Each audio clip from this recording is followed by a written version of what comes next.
When he scored it at 2:36. That's a bonus for the Flyers. They do not get much offense from their defenseman. Paul Coffey not dressed in this game because of the back problem.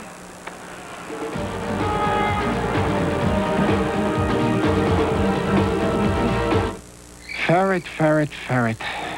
Do you even remember our original plan? Oh, you do, huh? You didn't stick to it, did you? What, were you nuts? Look at me. How can you even look at me? Turn away.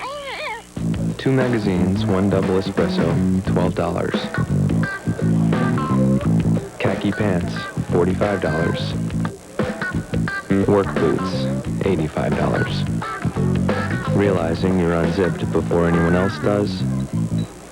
Priceless. There are some things money can't buy. For everything else, there's MasterCard. Accepted all over. Even coffee bars. The net is your engine. The puck is friction. And we're the guy with the mask and big pads. Introducing 3 new high-tech synthetic oils from Quaker State. Specially formulated for the vehicle you drive and the way you drive it. For superior engine protection. Quaker State, official protector of the NHL. And now at Kmart, get cool NHL stuff when you buy Quaker State. See the Quaker State NHL Cool Collectibles catalog for details. Hi, I'm Louis the Lizard. What you've seen today was purely for entertainment value. In no way do I endorse dropping big old signs on the heads of amphibians or stuff like that. Okay, or like, you know, ferret-type Louis, stuff. that's good. That's good. Okay. Thank you. Fortunes of war. Brant Myers had a ice bag on his left eye, and now he's coming off. I don't know if that was from the slash or Well, I don't from the know fight. either. I didn't know that there was a real solid punch thrown in the scrap. I think he has a nose problem, Mike, and I think because of the bleeding, he's got to go and have the bleeding stop before he's going to be allowed to play. He may have a fractured nose because he had trouble trying to get the bleeding to stop. Plus, he had an ice pack on the left eye to try and keep swelling down. You talked about what Philadelphia wanted to do when they get it into Colorado's end. Any concerns about them for Colorado's offense? Well, they really want to have the defensemen and the forwards play tight, like a 5-man unit, not have the defense back in and leave a big gap in between the defensemen and the forwards because this Avalanche team is very fast. When they get going through the neutral zone, watch out. Flyers wheeled it pretty well through the neutral zone that time themselves. Rod Brindamore stood up by John Clem. Hustling to it as Adam Detmarsh, eyed up by Samuelson on defense. Detmarsh controlled, fixed away by Samuelson and thrown back out again by Trent Platt. Patrick Waugh cancels the icing with a long pass to Joe Sakic as the Flyers in the midst of a change. Ron Hextall able to tap it along for Nienema. We talked about the size of the Flyers. Colorado a sizable team too. There is only one player in uniform today who is under 6 feet, and that's Joe Sakic. And the size doesn't matter with him. Here's Forsberg crossing. Wedged out by Lindros and then jostled to the corner by Svoboda. Kamensky working the outside.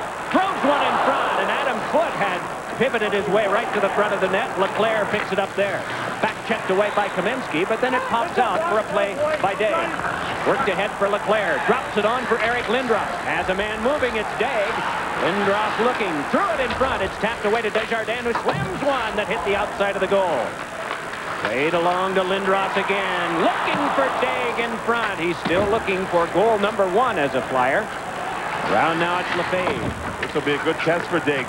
He's playing against the Forsberg line. Second of all, he's playing on Lindros' line. So Daig has to really compete in this game, especially for loose pucks. We have passed the 5-minute mark in time played in this first period. The one goal, a power play goal by Peter Svoboda on a deflection of a Leclerc drive, and Nienema also coming up with an assist. It is Dinah Zubris with a pass that Stefan Yell brings back out. In a 2-on-2 to Claude Lemieux for the drive, and a pad stop made by Hextall. Diving play by Yell, and a penalty coming out. Luke Richardson is the target, and a power play to result for Colorado. The Avalanche are 3rd best in the power play department in the league. Philadelphia is 5th at killing them off. You can see Richardson there as Yell wants to go to the net in case of a rebound. It's called obstruction tripping. The stick through the legs. Yell went to get the loose puck. And the Avalanche now will have their first power play of the game. Luke Richardson had just gotten on the ice on a line change, so he sits, and the Avalanche. And one thing about their power play, I love to watch Sanders Ozolic on the power play. He's a defenseman, but we call him a rover. He's all over the place. Remember, the Flyers got their goal with Svoboda moving in. Watch Ozolic. He's all over the place. He wears uniform number 8, and big number 88 is out there in a penalty-killing role for the Flyers. Flyers love him. You know, he didn't used to kill penalties, but the coaching staff, Keith Acton, along with Dave Brown and Wayne Cashman, saying that when Lindros kills the first half of a penalty, he can be dominant in the first minute. He can stop the other team almost by himself. Ozolic had to play this one in neutral ice. Rod Brindamore up front on the penalty kill, and we get an offside pass as Forsberg hit the ice, and a little bit of a help from Eric Lindros. Well, Lindros, whenever there's a loose puck, and knowing the strength that he has, and if he leans on you with his stick, it's awfully hard to fight through it. The Flyers now make a quick change as the puck's out of their own zone. Here's Lindros working, moving out. He's got Lacroix there. And you see how strong he is. The offside was called just as he went down with his stick to the lower part of the body of Lacroix. But Lindros is built with strength. Quite very early, just one brief shift, and he is resting at the bench, and the change has brought out Joel Otto to work along with Sean Podine. Svoboda and Samuelson are the defensemen. This one walked ahead by Sakic, got a pass through, but it rolled off, and then thrown in front off of Hextall and cleared back down. Boy, when you consider the firepower that the Avalanche have, their power play is ranked 3rd, and you'd expect it to be up there. Sometimes you'll be fooled when there are tremendous offensive talents that can't seem to play together well. Not the case here. Good shot was off of Hextall and wide. Chased down by Eric Lindros and Joe Sakic. The big man against the smaller, but help came from Forsberg. Lindros, talk about quick shifts, Mike. He's already off the ice again, Mike. And I think it's because of the altitude here. I think the Flyers have said, listen, short shifts, mile high here, right next to the football, Mile High Stadium. Waugh got body position, but also got the ice on a bump from Rod Brindamore. There is that sign above the back door that the visiting teams all notice when they come in here. You are now playing at an altitude of 5,280 feet or something to that effect. And I think with the quick, short shifts, it should be beneficial for the Flyers since they're not used to it. Beneficial late in the game. Valerie Kamensky, a pass that is off Lemieux. So far, the Avalanche not allowed to set up at all on this power play with 30 seconds to go. Now here's a set breakout. See if they can get into the offensive zone to set their power play up. Lefebvre leads ahead. The dump in, the chase, but Svoboda. Svoboda with a good bump. Thrown back off again. And out once more by Colin Forbes. 10 seconds to go. No puck recovery at all on the power play for the Avs. They got the puck deep in the zone, could not recover it. With the Flyers score on a power play, the Avs do not. Moving in is Brindamore. Brindamore around behind. Threw one in front that went across the net mouth wide. Loaded back out again. Jeff Odgers is there. The pass for Jari Kurri. Kurri has played alongside Wayne Gretzky in his time.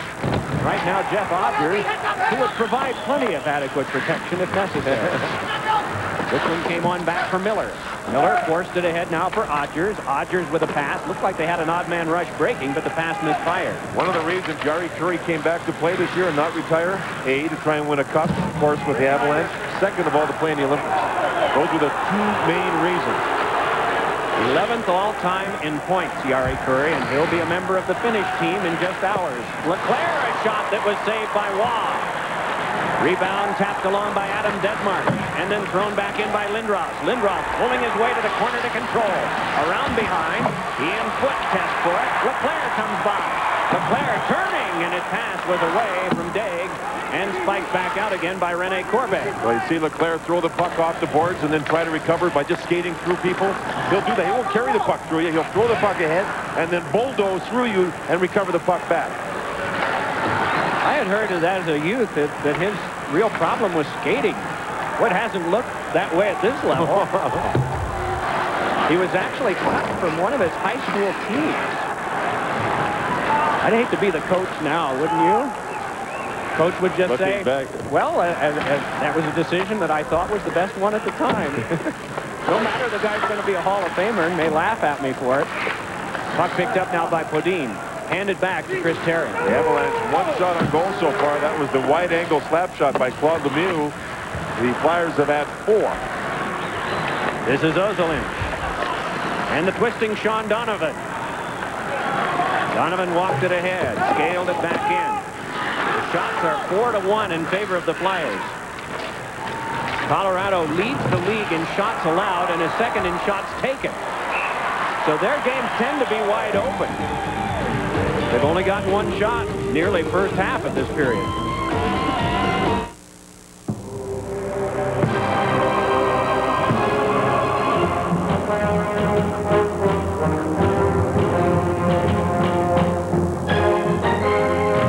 It is a test, not just of strength, but of the power of the mind. And if you complete the journey, you will be changed forever. The few, the proud, the Marines.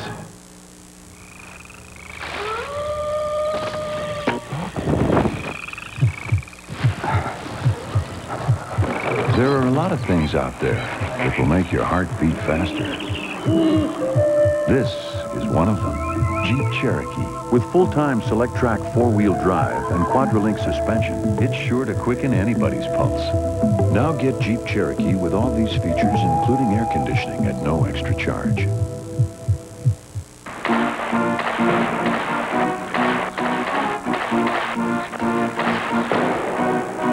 Had enough? Let's go have lunch. 10 Big Bacon Classic combos. Now at Wendy's, play the Go for the Goal game. There are millions of prizes, cars, cash, great hockey stuff, and great food. Heard you're pretty good in the nets. Mind if I take a few shots? Anytime. Come on in and play Wendy's Go for the Goal game. And maybe you can score on days. Kids. 1-0 first period, Philadelphia. The coaches are mic'd. Wayne Cashman with some observations during a recent shift. Good hit. That's good hit by Gratz. That's it for support. The other Clutter. That a boy, Clutter. Get ready, get ready. Here they are.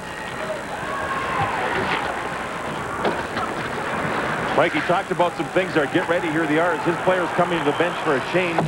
He wants support because the Avalanche players are really nifty one-on-one as we have a penalty coming up against the Flyers. And he also loved the hitting of Platt and Gretton, and he was using nicknames with lots of energy on the bench.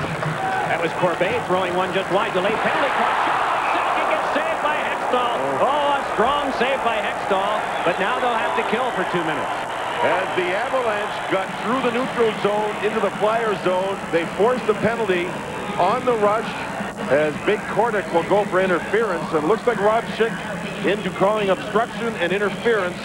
And it looks like he's going to be busy calling it. The team should take and be aware of that situation. Good save by Ron Hextall off of Sakic. That's the second shot the Avalanche have had, and both times it was to the left leg when Hextall kicked the puck out. The interference to Kordic comes at nearly the halfway point of this first period. When Cashman is talking about support, what really is he meaning? Well, what he's meaning is if the Colorado player has the puck and one of the Flyers go in to work on him, the Avalanche players are nifty. They're quick, like Sakic and Forsberg and Kamensky and these types of guys.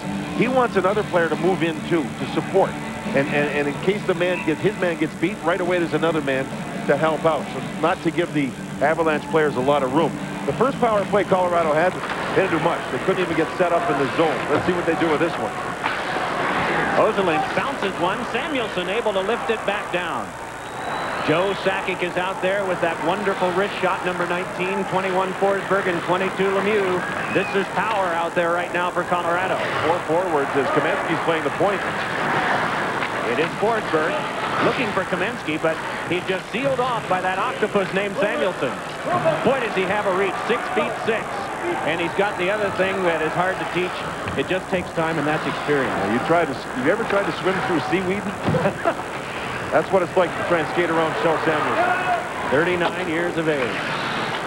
Canceling Podine and Lemieux. Looked like Lemieux was shaken up by a stick from Podine. Meanwhile, it's cleared back down, and you can sense the Avalanche fans are getting a little restless. It's now almost 3 minutes of power play, and they haven't been sharp. They have not recovered the puck well.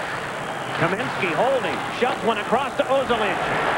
Fakes the drive. Gave it back. And we have Hextall taken out of the play. Might be some interference here. Lacroix's going to go. I don't know how Lacroix ended up on top of Hextall, but he really flattened him. Lacroix is a big banging forward who's played real well for the Avalanche, and he loves to be around the net. He loves to go to goaltenders. And watch Lacroix move in. No, actually, you know what that looks like, Mike? It looks like Hextall was out of the goal crease and tightened right up to Lacroix. Lacroix's behind everybody. Watch Hextall move in and try to make the save, and I don't think Lacroix even knew he was there. So the Flyers, I think, get a break here. In watching the replay, I don't think there should have been a penalty call, period. And Lacroix now trying to discuss what happened and get a reasonable feeling as to why the call was made. Rob Schick saw the interference and what he perceived was interference. The replay shows it differently. So both teams a man short for the next 54 seconds. Now, if you're Mark Crawford, what do you decide to do in a 4-on-4 with the talent you have? Well, the biggest thing of the 4-on-4 is for the forwards to play the defensemen. Okay? Now, the job of Uwe Krupp is to be ready for the Flyer forwards. The job of a guy like Detmarsh and Sakic is to make sure they take care of the Flyer defense. 4-on-4 is forwards on defense for both teams. All right, you see what happens. You see Zubris here move into the defenseman. And on the other side, Klatt was with Ozolin. Now let's watch what happens. Who gets a puck for the Flyers. Defenseman has it. Forwards got to go at it. See Detmarsh moving in now on Svoboda. Waiting for him. Forwards on defense all the time on a 4-on-4. Played on through. And it's Klatt carrying ahead. Klatt able to step by, but then was just pushed off at the last moment by Ozolin after he'd beaten him. Played along for Zubris. Worked over by Ozolin. Two men aside battling in close quarters. 14 seconds from now, the Flyers will get a power play that'll last about 1:05. Svoboda threw one that was off of Zubris and can easily be handled by the big German defenseman Uwe Krupp. Krupp with a long toss that's on now to Joe Sakic. Drives one that went wide. All right, power play on for the Flyers. They have a minute to go in it. 7:48 to go first period. 1-0 the score. The Flyers leading on Peter Svoboda's power play goal at 2:36. Eric Lindros turns. Able to hand it off for the feed back to the point by Leclerc. Collared by Therrien. Worked on for Lindros and Therrien once again. Leclerc in front of Patrick Roy. They work the outside. Therrien a shot, and that is knocked down by Lefebvre. Sylvain Lefebvre giving a little jostle from behind. It's popped up. Kept by Therrien again. Watches the traffic and hands it back across for Desjardins. Feeds on for Brindamore's tap to Therrien. Therrien a shot. Save made by Roy through all of the traffic. Chipped back off the high stick of Therrien and back down, and Hextall will come out to help. Mark Crawford is mic'd as well. Let's listen to him during the last flurry. A little bit higher fly on what's his name, Leclerc. Can't let him shoot. Try to take his shot away a little bit more. Just a little touch more, okay? Touch more. That was when play was calmer. That wasn't at flurry time. Sly is Sylvain Lefebvre. Remember the very first shift of the game, Lefebvre got out there and deflected the shot of the Flyer player. I believe it was Lindros. Here, what Coach Crawford was saying is for Lefebvre to stay up and not let Leclerc, who has one of the great shots in the game, to wind up and take the big shot. Close the gap on him. Get tighter to him. Take his shot away. Well, you don't think Mark's mother is proud of him? My goodness. 1995 Coach of the Year. 1996 Stanley Cup. 1997 named to the Canadian Olympic team as head coach. 1998? Who knows? Maybe something in February, maybe something in June, maybe both. He's a fun guy to be around, but you know, he's pretty relaxed today, even though it's a game day. Watch him in the Olympics. Canada wants nothing less than a goal. And I think anything less will be disappointing for the whole country. Talk about pressure. Look at this. Nice pivoting, nice killing by Kamensky. Trying to step through three, jammed it wide, and it's cleared back off. Teams at full strength. Miller and drive, and it's grabbed by Hextall. Play stopped with 6:37 left in the first. Budweiser.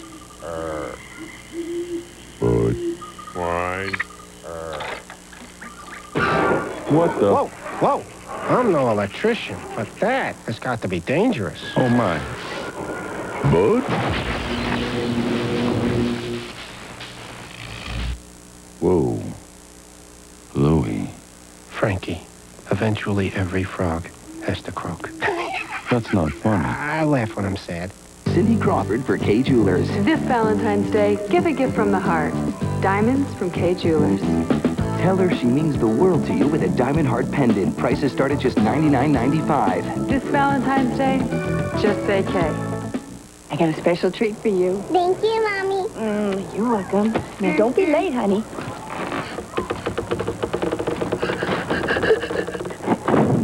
Good news. Reese's Nutrageous bars are now 20% bigger. Hey, good win. Hey, does anybody need anything? Okay. Good solid hits out there, guys. Thanks, man. This is my lucky jersey. Don't mess it up.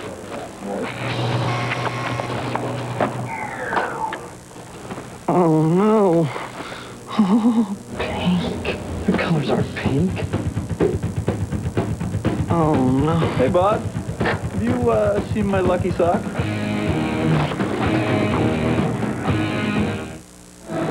Doing some coaching just a moment ago, Wayne Cashman. Doobie, make sure that puck was deep. Don't turn over their blue line. Shoot at this guy. You never know. You shoot it, or you'll drive through a rebound. Sean will go for a rebound. Volley your shot to the net after you shoot. Together now. Together.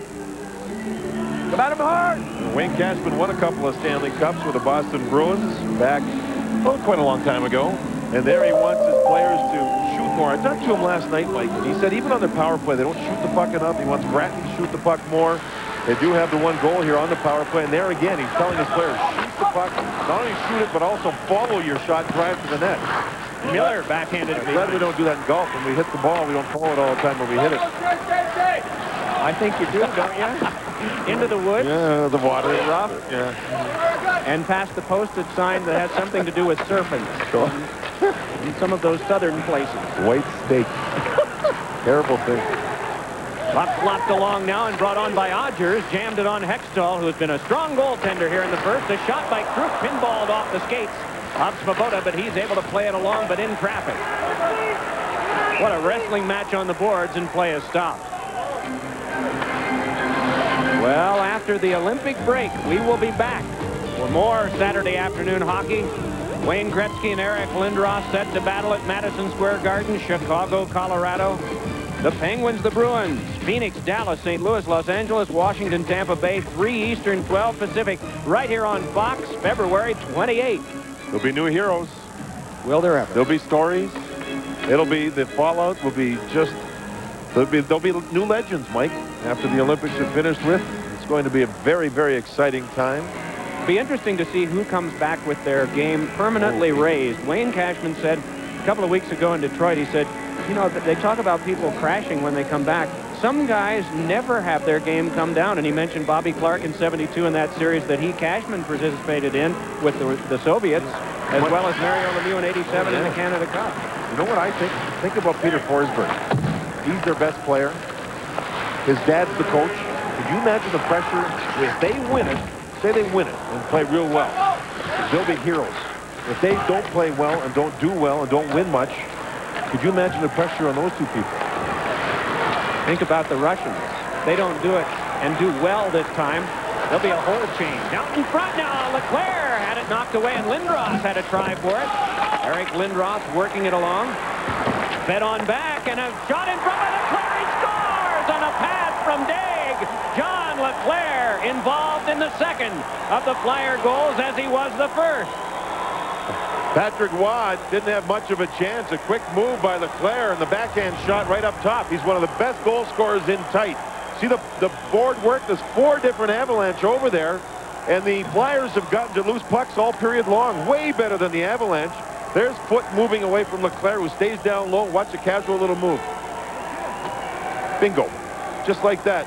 Patrick Waugh kind of reaching, not getting there, not tight to John Leclerc, and John Leclerc gives his team a 2-0 lead, and so far the Flyers have played a very intelligent road period.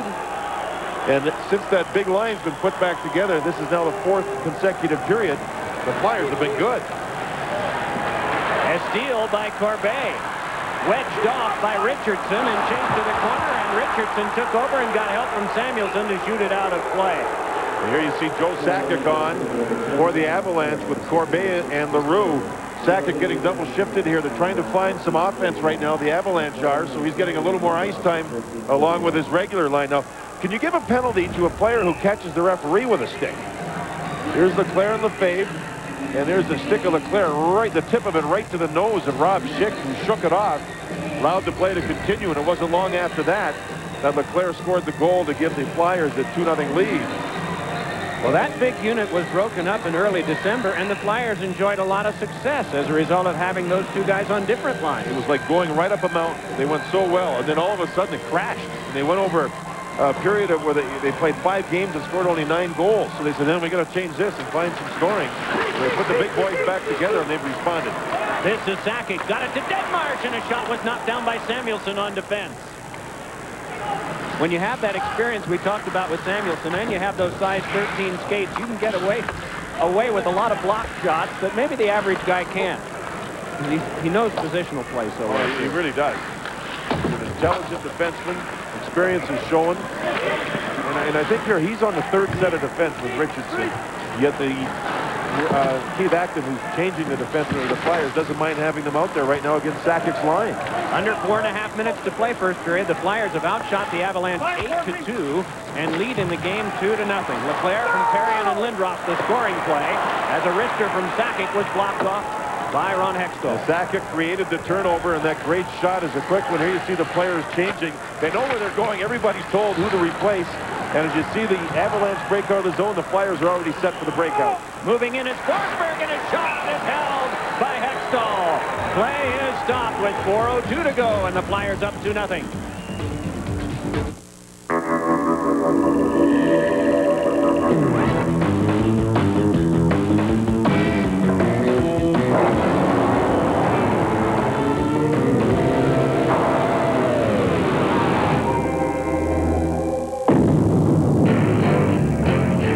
Of the story, get the world's fastest sport utility vehicle. Introducing the Grand Cherokee 5.9 Limited. Peterson's 4-wheel and off-road magazine's 4x4 of the year. He's not the smartest of criminals. He never let me wear the mask. I have a goalie stick and a sharp skate. The hockey rink is 5 blocks down on your right. What seems to be the problem? Give me some money. Is this a robbery? I couldn't stop him! Unable to stop Rod Brindamore, goaltender Lee Worley turns to a life of crime. He is less than successful. Who robs a bank with a skate? What are you in for? Brindamore. Nice mask. He's not really cut out for prison life. I couldn't stop him! He's a crummy puck handler. He came in so strong getting up. I couldn't stop him! 6-8 football! 6-8 God! Let me wear the mask. No. Penny for your thoughts. Well, I correct myself. We have 16,062 here today because that is a babe in arms, and you're allowed to carry him and have him sit. You see the score? Oh, it's great. They always sell out here in Denver. They do a great job with the Avalanche. The Avalanche, though, only 4 shots thus far in the first period with 4:02 to go here in the first. Of those 4 shots, Sakic has 2, Forsberg has 1, and Lemieux has 1. 106th straight sellout. And they are already in the midst of dealing with playoff tickets. There are even 1,000 playoff tickets available for $20 or less here. That doesn't happen in very many places. But this is a tremendous sports bargain in this city, and they've been successful. This thrown in on goal, and a save made by Waugh. And carried back out by Claude Lemieux. Sailed it wide. Hextall put it off the glass. Lemieux gloved it down. Lemieux close quarters to Peter Forsberg. Able to pull away from Svoboda. Got some help, but the pass misfired across from Kamensky. Mike, won a few times in the first period where Forsberg's line's on the ice, not against Lindros. They were out there against Joel Otto's line, and yet they had the puck in the zone of Philadelphia. They couldn't get any offense. Lindros has been on the ice for both Flyer goals. Had an assist on the second one. The first was a power play. Puck fed it back ahead for the carry back on very deliberately, and it's shoved back in by Eric Lacroix, and a little pawing done by the GM's kid. Drilled back in by Lefebvre. Down it came for Shane Donovan, but he had trouble with it. Now it's Therrien, and that off the skates of Desjardins. Flyers able to tip it back out as we're down to the last 2:40. And the Avalanche so far, we could hear Mark Crawford before saying, get to the net, guys, get to the net. So far in the Flyers zone, the puck's on the boards, but not getting to the net, not getting to the slot. 9 Olympians in the lineup today for Colorado, 7 for Philadelphia. Here is Leclerc with a shot that went wide. Eric Lindros moves for it, but it is controlled by Curry. He'll be playing for Finland. Now, I wonder psychologically, you know, the Flyers are on the road. Their bags are packed. They're ready to go. They're ready to play the game. Colorado's at home. They're getting the bags packed. They're ready to go now. Psychologically, I wonder if they're looking ahead because they're not playing as strong a first period as they normally do. We didn't expect this type of dominance by Philadelphia. Here's a big hit that can wake the people up. Odgers with a great big hit. Leaping hit on Kjell Samuelsson. Grattan stood up, and Rogers comes back for Samuelsson again. Aaron Miller battling. Now the tempo picks up a little bit from Colorado. Now these are the guys that can upgrade the tempo. Odgers and Miller. The previous shift, Lacroix took the body, and they did it without taking penalties. So they're trying to get their team into it. Puck played back in, and a bouncer knocked away by Waugh. Swung wide of Waugh and the goal crease. Back ahead now, it is Lacroix. Tried to play it in, but got it on to Niinema. Drilled back off for a little tip back out by Podine. And feathered on back deeper for a turn by Ozelink. Hands it along to Corbet. Too far for Lacroix, so again, run right back in. Brought on for Sakic, and Sakic cruising with it. Chipped one in front. Whack at it, but unable to connect that time was Detmark. Yeah, Zubrus just tackled his man, Corbet, right down to the ice surface. Sakic did the job, Mike. He got the puck into the zone. They got the puck towards the net, and then once it was behind the net, Zubrus lost position and tackled his man down to the ice. Coming up at intermission, JB and Dave Maloney will bring you scores and highlights, plus a conversation with Ranger center Pat LaFontaine. That's all next at intermission. Pat LaFontaine having a wonderful year despite the threat of all of that concussion difficulty. Same thing that has troubled other athletes. Pat played in the Olympics in Sarajevo, gets a chance to go back. Paul Correa, we understand, will be flying on his own over on Wednesday, trying to, you know, Time Magazine put together a 4-page layout on Paul Correa. I don't know if they can run it now because we don't know if Paul can play. He thinks he'll be able to. He's leaving on Wednesday to go over to join Team Canada. Team Canada leaves tomorrow from Vancouver. So here's hoping Paul can play. He wants back in there. Here's, and I'm sure the Colorado Avalanche hoping they get the power play going. This is their third one this period, and it hasn't been very good. The Flyers penalty killing, excellent.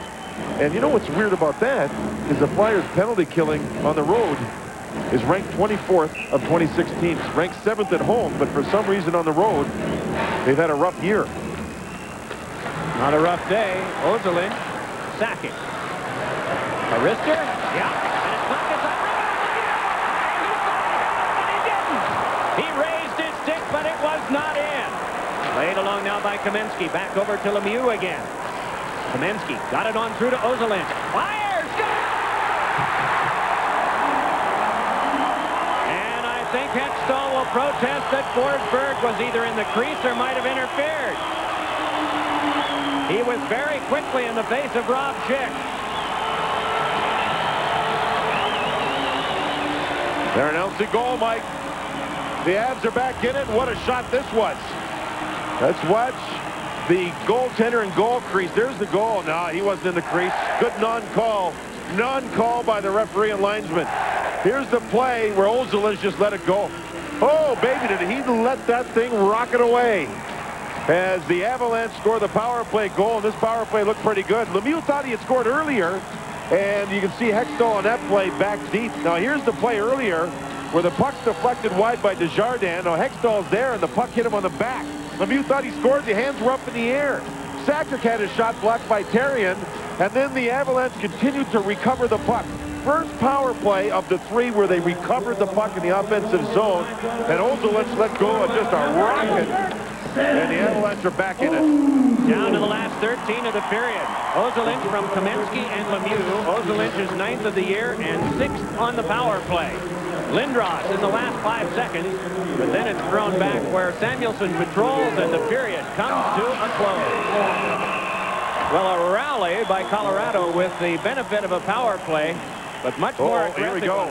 Richardson, along with LaRue, nose to nose at the end of the period as the Avalanche started to get a little more physical and started to get into the game a little bit more. Then got the power play going. They're back in it. 1 period played. Flyers 2, Avalanche 1. Fox NHL Saturday is brought to you by Budweiser. Now's the perfect time to enjoy a fresh, cold, Beechwood-aged Budweiser. By Snickers. Not going anywhere for a while? Grab a Snickers. Hungry? Why wait? By Nike. And by Jeep, makers of the Jeep Grand Cherokee, Cherokee, and Wrangler. Homer joins a religious cult. Do you think you might have been brainwashed? I have not been killed, the girl. Kill the girl. Who could forget the winter storms that stopped everything cold? Corporate America, the United States Post Office, even our government. Everything that is except Da Vinci's Pizzeria.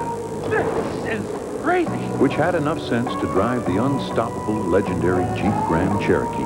For only $349 a month, you should too. After all, history has a way of repeating itself. Wow. See your Key State's Jeep and Eagle dealer. Check it out. Look at this. There she is at 6 months. Okay? That's her with Daddy at the beach. She's having a checkup. Checkup? Oh. Here's a big bag. It's her first meal. Whoa. Yeah, check out those hubcaps. Isn't she a beauty? Oh. You got videos of that one. Amico, you expect more from a leader. Ever wish there was just one more seat in first class? So did we. TWA introduces Trans World First. Our new expanded and enhanced first class. We've added your seat and hundreds more. 60% more seats in all. So more of you can enjoy all kinds of new first-class perks. Like freshly baked Mrs. Phil's cookies, Ambassadors Club privileges, and more to come. Now it's all here with your seat on Trans World First. From Trans World Airlines. We want to be your airline. And now for some real presidential news. Don't wait for President's Day to get a great deal on a new car. Right now, during Nissan's annual pre-President's Day sales event, get a well-equipped Nissan Altima for just $229 a month for 39 months with an initial payment of only $999. That's a great lease rate on the 4-time Consumers Digest Best Buy. Visit your Nissan dealer for this $229 a month Altima lease deal today. Nissan's pre-President's Day event ends February 16th. Miracles of the Mind, Tuesday on the Fox 10 o'clock news. Back here at the Fox Television Center along with Dave Maloney, I'm James Brown. Philadelphia has reunited. Leclerc and Lindros won their last game out with that same line. Trying to do it today, 2-1 over Colorado. That in the first period. Olympic honorees, and Mike Bonanno to Neil Broughton. Neil Broughton on the 80 gold medal winning team. Dale Sador is going to find Zubov in open ice in a power play, and Zubov is going to simply overpower Jeff Hackett on the power play. Sergei Zubov out. Dallas up by 1, JB. Yet another Olympian that we like a lot. We like him. Keep talking, Brett. We like your color. Anything. You're going to the Olympics representing the American team. Perfect execution off a face-off. Draper wins the draw, goes to the net, creates some open ice for Kurt Mopey early in the hockey game. Detroit up 1-0. It's the new-look Islanders, 2 trays since Thursday. But I'll tell you, Sweden needs this guy to play well, Tommy Salo. He has played better. Talk about positioning goals. Take a look at Martin Brogier. A little too far to the right. Plinker off the post. Miller beats him early in the hockey game. But again, the goaltending for Sweden will be important in the Olympics. If this guy does this, covers his net, he stops Holik right there. I like Sweden's chances. Islanders riding an unbeaten streak in the past 5 games. Carolina and the Bruins, no score there. Boy, the rivalry is heating up nicely here on the West Coast. Johnson is going to hit Tony Tuzolino. El Whammo. Down goes the glass. There's a lot of stuff going on in this game. Siplikov will put the Kings on the board. He walks himself out from behind the net, tucks it between the Anaheim netminder's legs. 1-0 Kings over the Ducks. Nice rivalry being created on the left coast. I'm smiling because you knock glass like that down around here all the time. And he will appreciate the profile on the next guy coming up. Pat LaFontaine, Mr. Tenacity.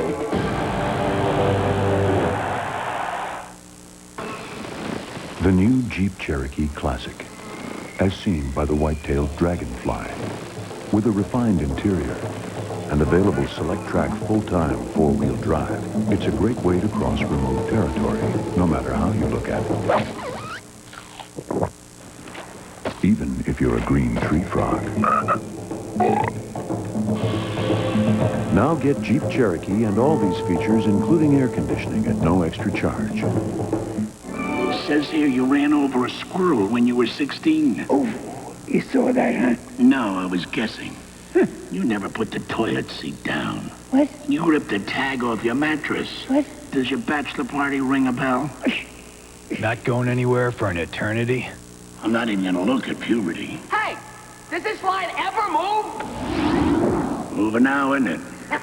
When you're really hungry, grab the big one. Next, you're a winner.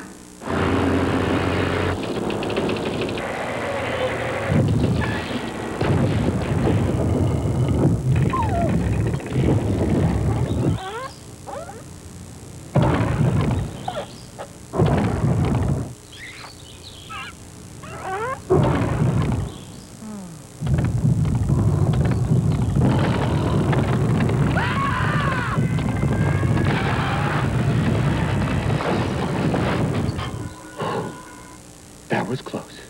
There's only one television service people feel this good about.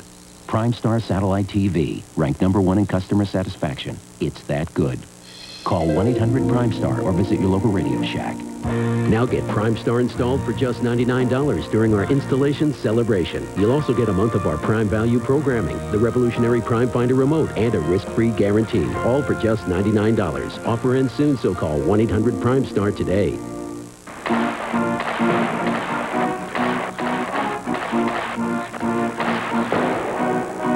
Had enough? Let's go have lunch.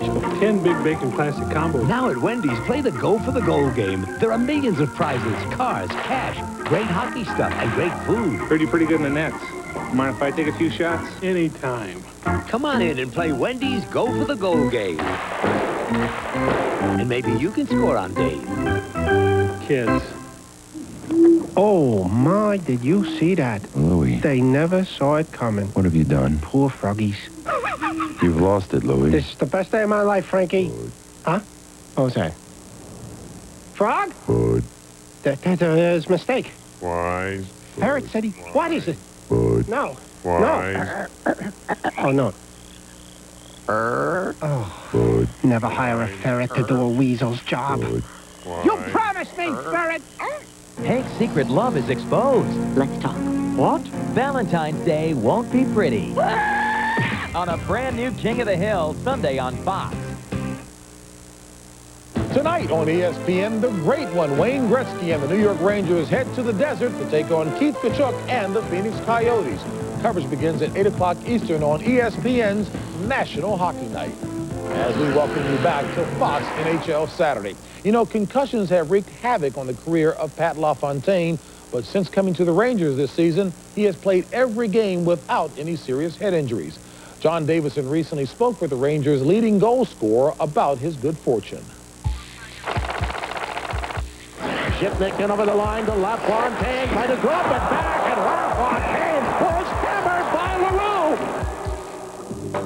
LaRue. Going into the season, after having problems with the head injuries, 5 documented concussions, is this better than you thought it would be?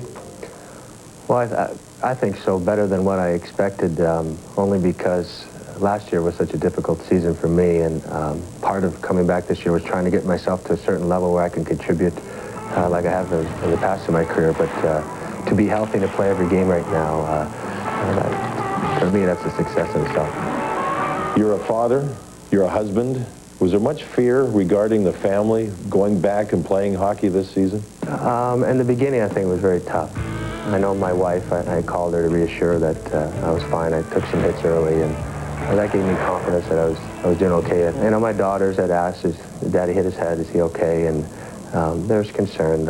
Obviously, being a father and a husband way before playing hockey, so I'm fortunate to be playing, and I think as each game has gone by, they felt more comfortable too. Let's go back to the start of your career and think about what you wanted to achieve. Recently, you hit 1,000 points. Did you ever dream that you'd be able to do that? No, I grew up in St. Louis and skated on an outdoor rink.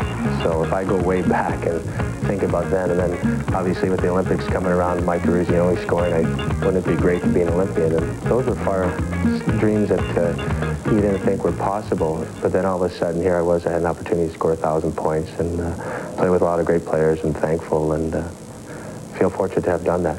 You played in the Olympics in 1984. You're going to play in 98. Do you feel pressure to do well? Well, I think that with what we did in 96, winning the World Cup, there's expectations, and there should be. And I think with Canada being having such great heritage and tradition, along with the Russians in the Olympics, I think it just makes for a great event.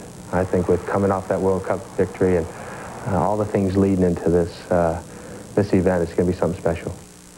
And LaFontaine is hoping for better results in Nagano than his last Olympic experience back in 1984. That's when the U.S. team finished 7th in Sarajevo. And Fox NHL Saturday continues after this.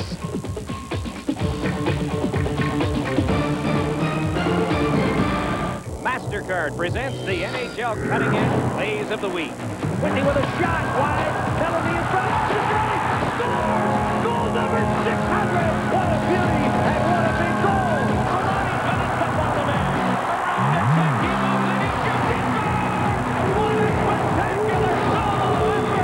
Look out! Armani shoots and what a save by Guillermo! MasterCard, official card of the NHL and proud sponsor of the Cutting Edge Play of the Year. 2 magazines, 1 double espresso, $12. Khaki pants, $45. Work boots, $85. Realizing you're unzipped before anyone else does? Priceless. There are some things money can't buy. For everything else, there's MasterCard. Accepted all over. Even coffee bars. The new Dodge wanted to take the sport utility concept to a higher level. Enter the new Durango. Its best-in-class power, cargo space, and seating for up to 8 raise the bar considerably, as do its strongest-in-class frame and its stable, longer, wider stance. Dodge Durango, a higher form of sport utility, from top to bottom. Durango, new ground for the new Dodge. A revolution is in our destiny.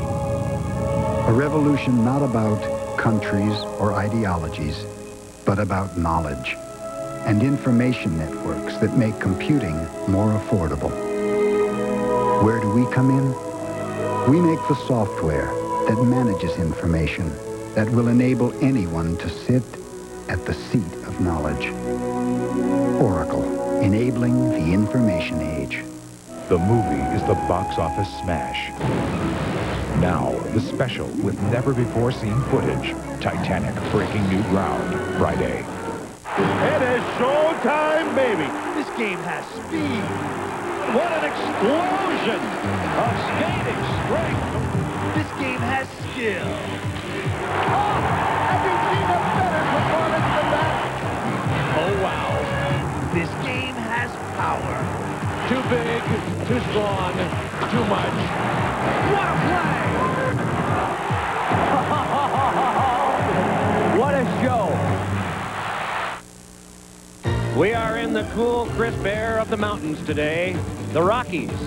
16 players will be headed west to go east, and they'll be headed over another mountain range, the Japanese Alps, to Nagano, as unpaid patriots representing country for gold in the Big Hat Rink. 2 more periods here, though. Fox presents a television event, an episode of The X-Files written by Stephen King. Get away from me! An all-new episode, Sunday at 9, 8 Central. Oh, how happy you have made me. 2.9 financing or $1,000 cash back on Ford Escort makes everyone happy. 98 Escorts, stylish, affordable, and yours with low 2.9 financing or $1,000 cash back. Now that'll make you happy. Oh, how happy you have made me. That's another plus at your Quality Plus Ford dealer. When you ship with Priority Mail, it's a great way to save money. But what about other parts of the world? There's global Priority Mail. And here's the best part. Give us a few days more, and you can save up to 70% over FedEx or UPS. So, what's your global priority? Try Global Priority Mail from the U.S. Postal Service.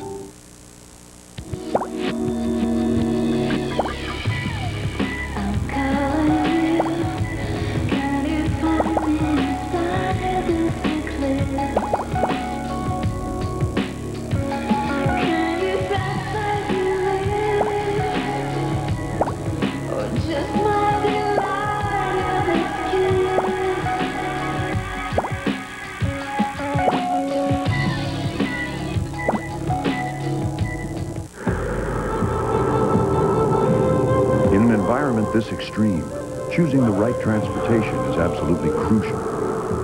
That's why most people choose Jeep Cherokee Sport with legendary four-wheel drive and 190 horses. So choose wisely. Mush, Beefy, mush! Otherwise, it could be a very long winter.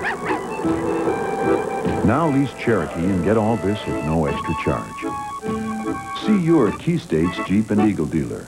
Fox Morning News. Now a full hour of news, traffic, and weather on Fox Philadelphia. You're watching Fox NHL Saturday. Fox NHL Saturday is brought to you by MasterCard. MasterCard, the official card of the NHL. By Quaker State, official motor oil sponsor of the NHL.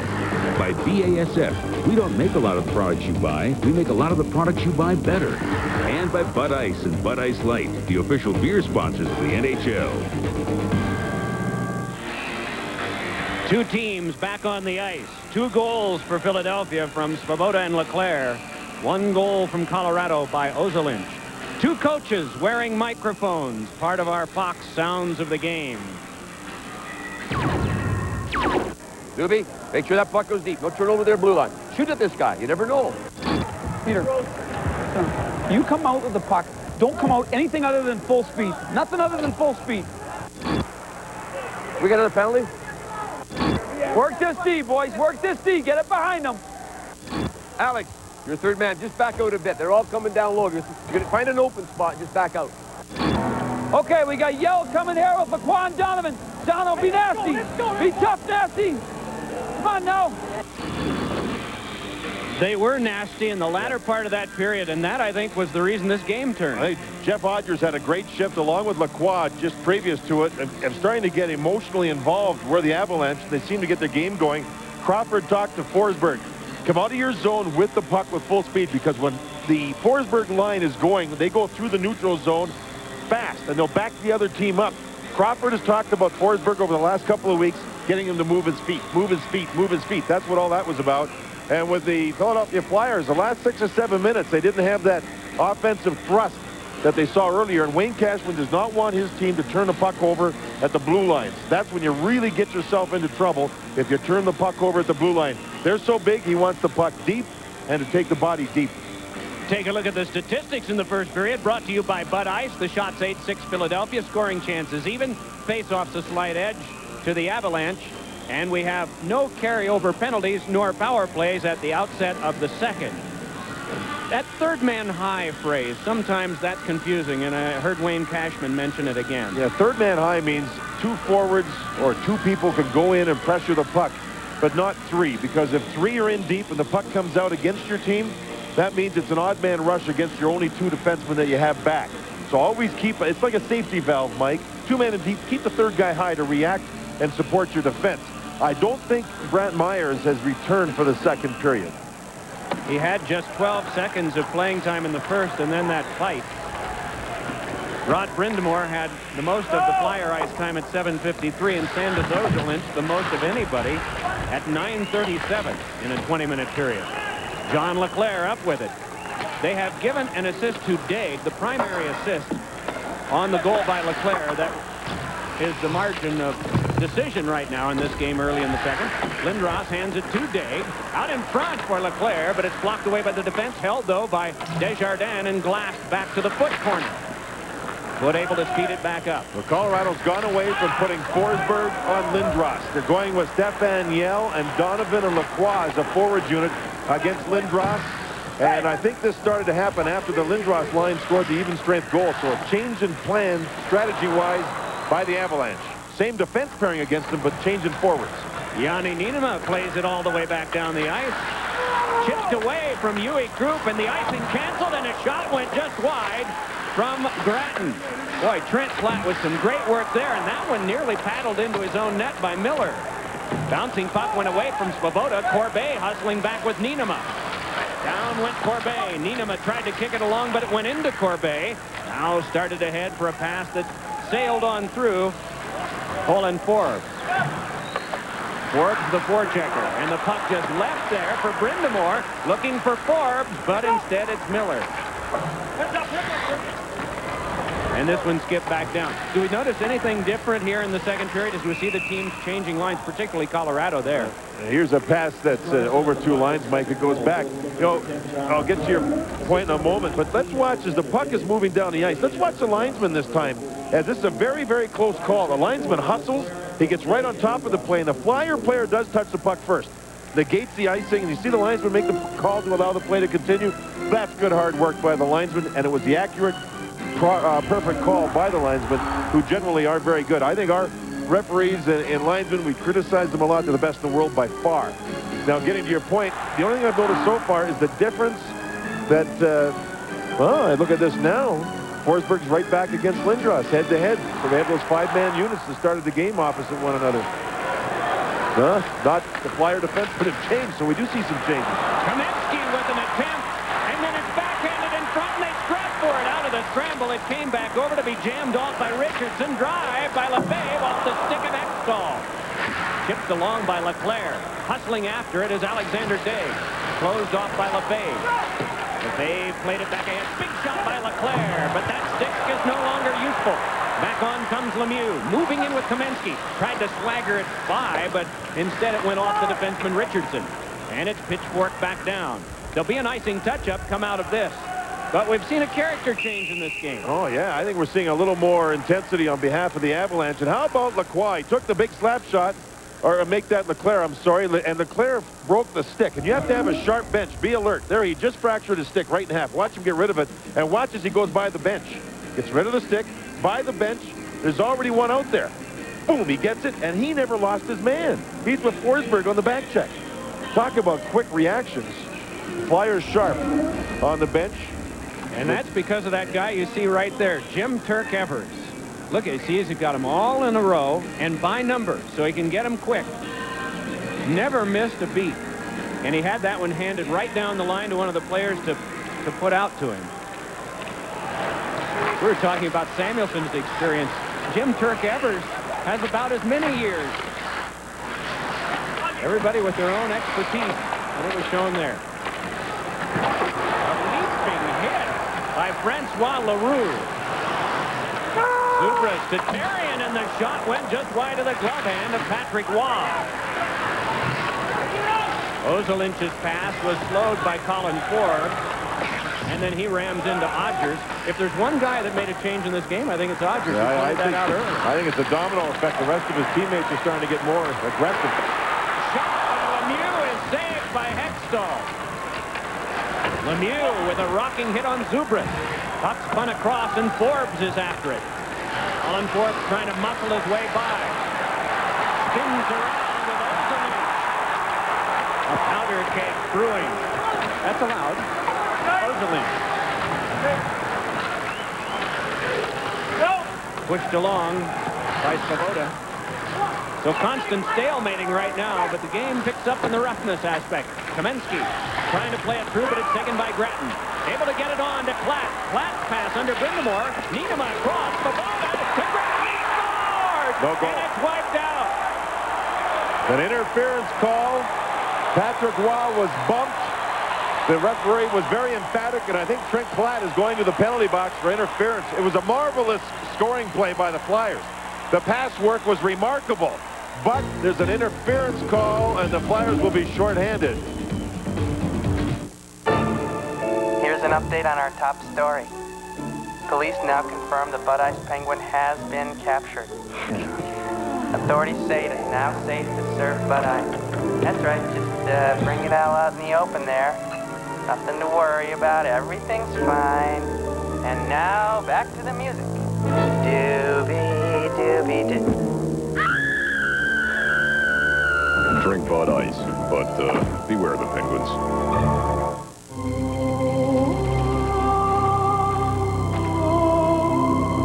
What?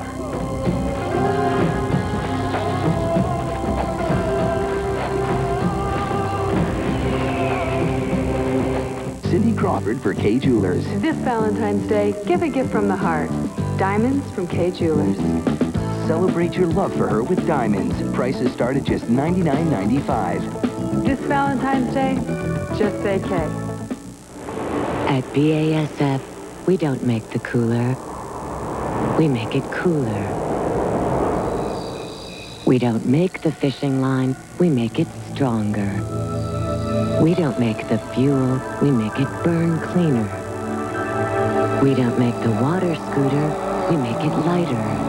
At BASF, we don't make a lot of the products you buy. We make a lot of the products you buy better. BASF. Well, did Philadelphia have a goal, or was this the proper call? It was a skirmish right near the net, and a penalty was called against the Flyers. You'll see Klatt step on a stick, and as he goes to get up, he interferes with Patrick Waugh, and in the eyes of the referee, he's saying it's interference. Klatt, it was more of an accidental play than anything else, so the goal goes back. It's not a goal for the Flyers, and Klatt's in the box. The Avalanche get another power play. No shots for Philadelphia in the last 9 minutes, and that includes that one that went in. But here's a steal by Lindros. Moving on in. He hits the post with the shot. Almost a shorthanded goal for Lindros. There's Lindros again, used on the first half of the penalty kill, and by himself, extraordinarily effective. The scrap for possession. Samuelson able to foist it back down.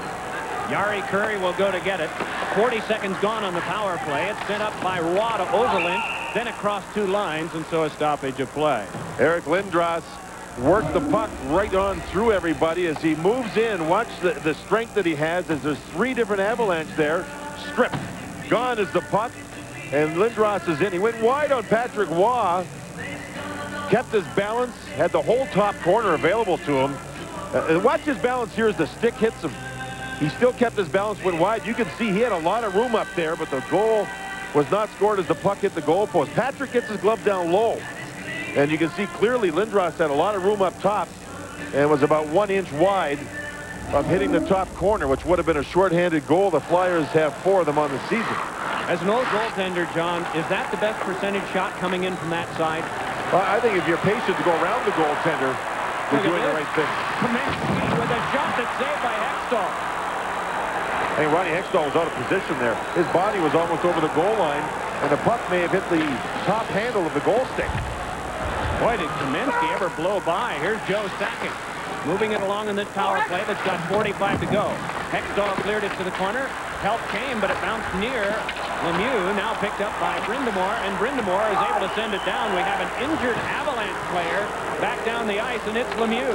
And there's no penalty to be called here. The Avalanche have the puck. The referee finally blows the whistle as Lemieux is having trouble getting up. I just saw in the corner of my eye, Mike, he went down and hit the ice awfully hard. I mean, real hard. Now, Lemieux's in the right there. Oh, the stick clipped him.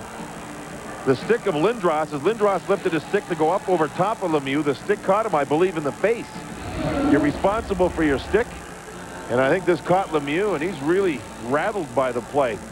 Lindros, at times, can be very reckless with his stick. I mean, he's going 100 miles an hour, and he's so strong, and he's so big, and he clips a lot of people. But this one here was not seen by the referee. You're responsible. It's created an injury, as you see there, and Lemieux's been cut. No penalty was to be called. The linesmen have the option of telling the referee at the stoppage that the call could be made if necessary, and it wasn't. Now we've got Crawford talking to Rob Schick, and Schick saying yes or no or whatever. There's no doubt that Lemieux, right here, Lindros' stick, he lifts it up to go around, and didn't even, you know, he didn't even know he was doing it, but you're still responsible, and Eric got away with it on that play. Yeah, you can see we saw the evidence of the cut on the gauze before, and now Lemieux will go sit down at the bench, yeah. Ooh, he's going to have to go, I think, to have that thing. That's pretty deep from the tip of the blade of the stick of Lindros. I would think he would go and see the doctor and have him freeze it up and put a few stitches in it. 30 seconds to go on the minor penalty to Trent Klatt.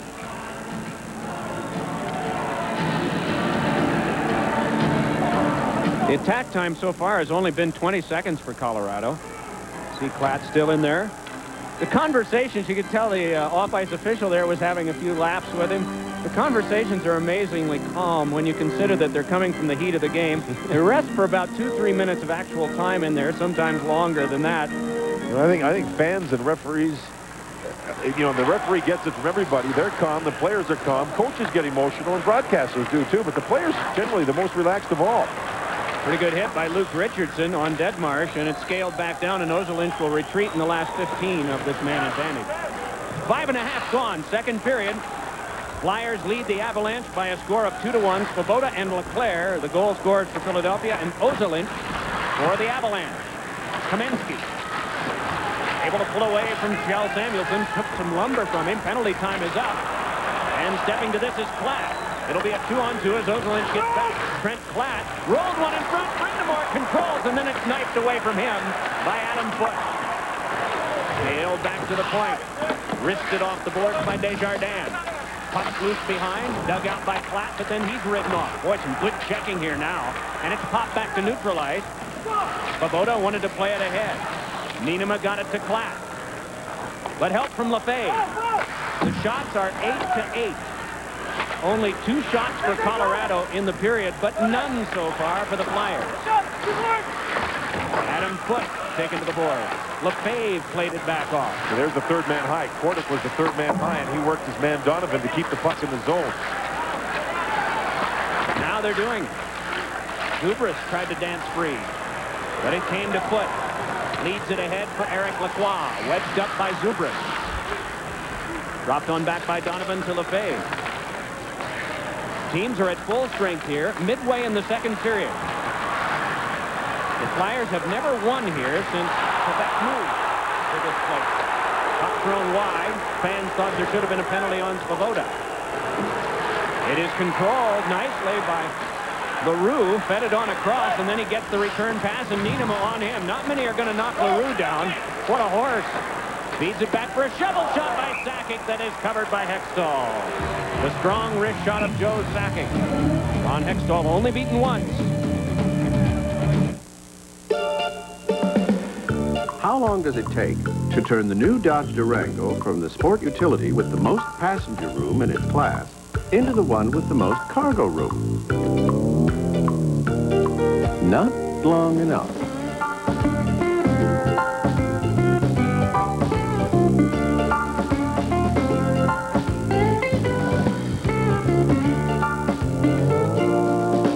Durango, new ground for the new Dodge.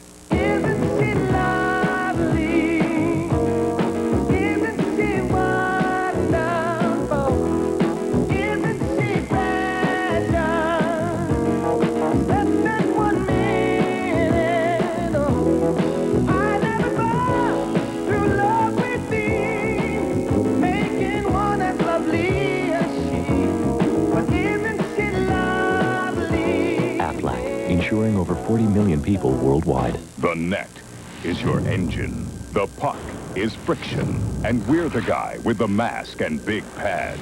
Introducing 3 new high-tech synthetic oils from Quaker State. Specially formulated for the vehicle you drive and the way you drive it. For superior engine protection. Quaker State, official protector of the NHL. And now at Kmart, get cool NHL stuff when you buy Quaker State. See the Quaker State NHL Cool Collectibles catalog for details. Eric, Listen up, listen up. Wait, sit down, sit down, sit down. What we want you guys for is we want you to go out there 35, 40 seconds. That's it. Make a quick change after it here. Let's be supporting the puck. Get to the net. Get to the net. Get to the net here. That was for this shift, and as he said the name, Eric, he's talking about Lacroix. They jumped up. He said, no, it's a timeout. Sit down, relax. Now he's got them on the ice. He wants them out there for 35 or 40 seconds to grind it and to get to the net. Now, let's see what happens on this shift. Staggering free to play was Desjardins, but it was knocked loose to Yell. Ran into the referee. Loose puck around behind. Popped near the undoubtedly embarrassed Rob Schick. Along off of Desjardins, played back by Yell again, and Hextall takes over this time and steams it back the other way, but it's still not out. Now this is now getting close to that 30-second mark. Those players for the Avalanche are going to have to change. They did a good job. Here's a whistle and a penalty in the neutral zone. A tripping call against Jeff Odgers at the end of the shift. You know, Mark Crawford wanted them to work and get to the net. They did everything right, include running into the referee, which was Yell. He couldn't get to the net. But as the whistle sounded, Odgers takes the penalty. What was a great shift now marred by the penalty in the neutral zone, a trip. And now he wants the referee to say, come on, let's go. He's saying the Flyers are resting too much. Crawford is saying that Wayne Cashman and his team have to get the players on the ice now. And you can see Keith Atkin talking to Wayne Cashman about getting the players out there. Rob Schick is saying, get your guys out there. Cashman saying, I already got them out there. The problem is there's only 4 out there. Now 3 others change. And Crawford's going, hey, they're supposed to have their players out there. It's in the neutral zone. We're supposed to be second. Let's get the pace going. What this does, Mike, I'm sorry, is it rests players like Lindros for the power play to get more rested, to be more available and have the energy for the power play. Philadelphia 1 for 2 on its power play with the one shot that resulted in a goal from Peter Svoboda on a deflection of a Leclerc blast. Tripping to Odgers at 7:48. And it is Svoboda to work in back with Nienema. Up front, Rod Brindamore, along with John Leclerc and Eric Lindros. Svoboda drilled it around. Waugh stopped it behind. Hurried it on to Lefebvre. Lefebvre blasted off the wall and back down.